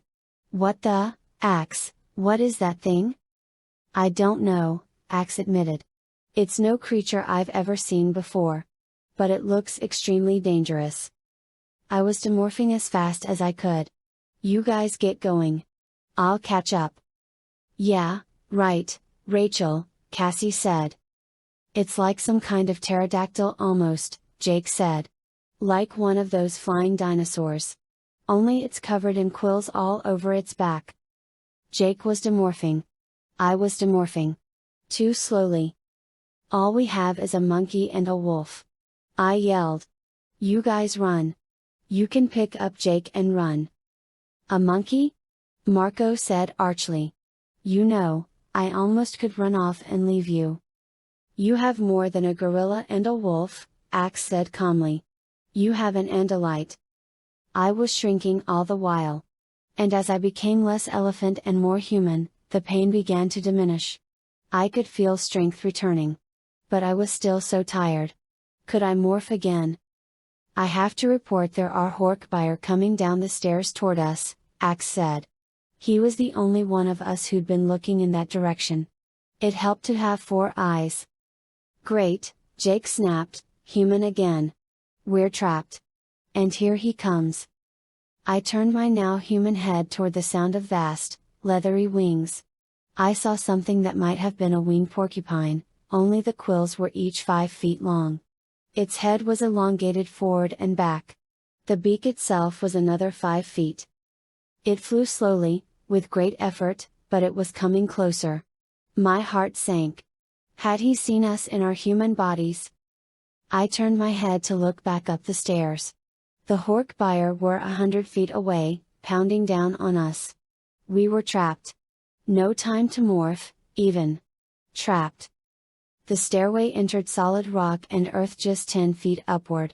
The Visser's monster wouldn't be able to fly in there. But if we ascended that far, we'd run right into the Hork buyer. I looked to Cassie, my best friend. I guess I wanted to say something meaningful. And that's when it hit me. Give me the Drakon beam. It's not gonna stop that thing. It's armored all over. Nothing will stop that thing. I didn't have time to argue. I snatched the Drakon beam from Marco. I turned and plowed up the stairs, right for the Hork buyer. Follow me. But? Just come on. Up we ran. The distance between us and the Hork buyer closed at a startling rate. The monster was coming on fast. Everyone down. Cover your heads. Mole. I screamed. Mole. And I raised the Drakon beam straight up. Aimed it at point blank range right up at the hanging rock and dirt roof. I thumbed the power switch and squeezed the trigger. And the entire world fell down on me. Chapter 30. I wasn't crushed by a rock. I was glad for that. I was smashed and banged up pretty good. And oh, was I scared. Buried alive. It had actually happened. I'd even made it happen. Buried alive under rock and dirt in struggling Hork buyer. But what can you do when you're buried alive? You can either sit there screaming in blind, idiot panic. Or you can dig your way out. At least, if you're a mole you can. I was worried about Cassie and Marco. They'd both still been in morph, so they had an extra phase to pass through before they could become moles again. But wolves and gorillas aren't easy to kill. We all morphed and dug our lonely tunnels upward. It took a long time. I had to stop and hollow out enough space to demorph to human so I didn't end up trapped in mole morph. Talk about wanting to scream. But on the second round I emerged into the bat cave. It took another hour for all of us to get there. We'd meet up in the absolute darkness, one by one, then in a small, edgy, worried group. Tobias was the last to arrive. You scared us to death. Where have you been? I yelled at him.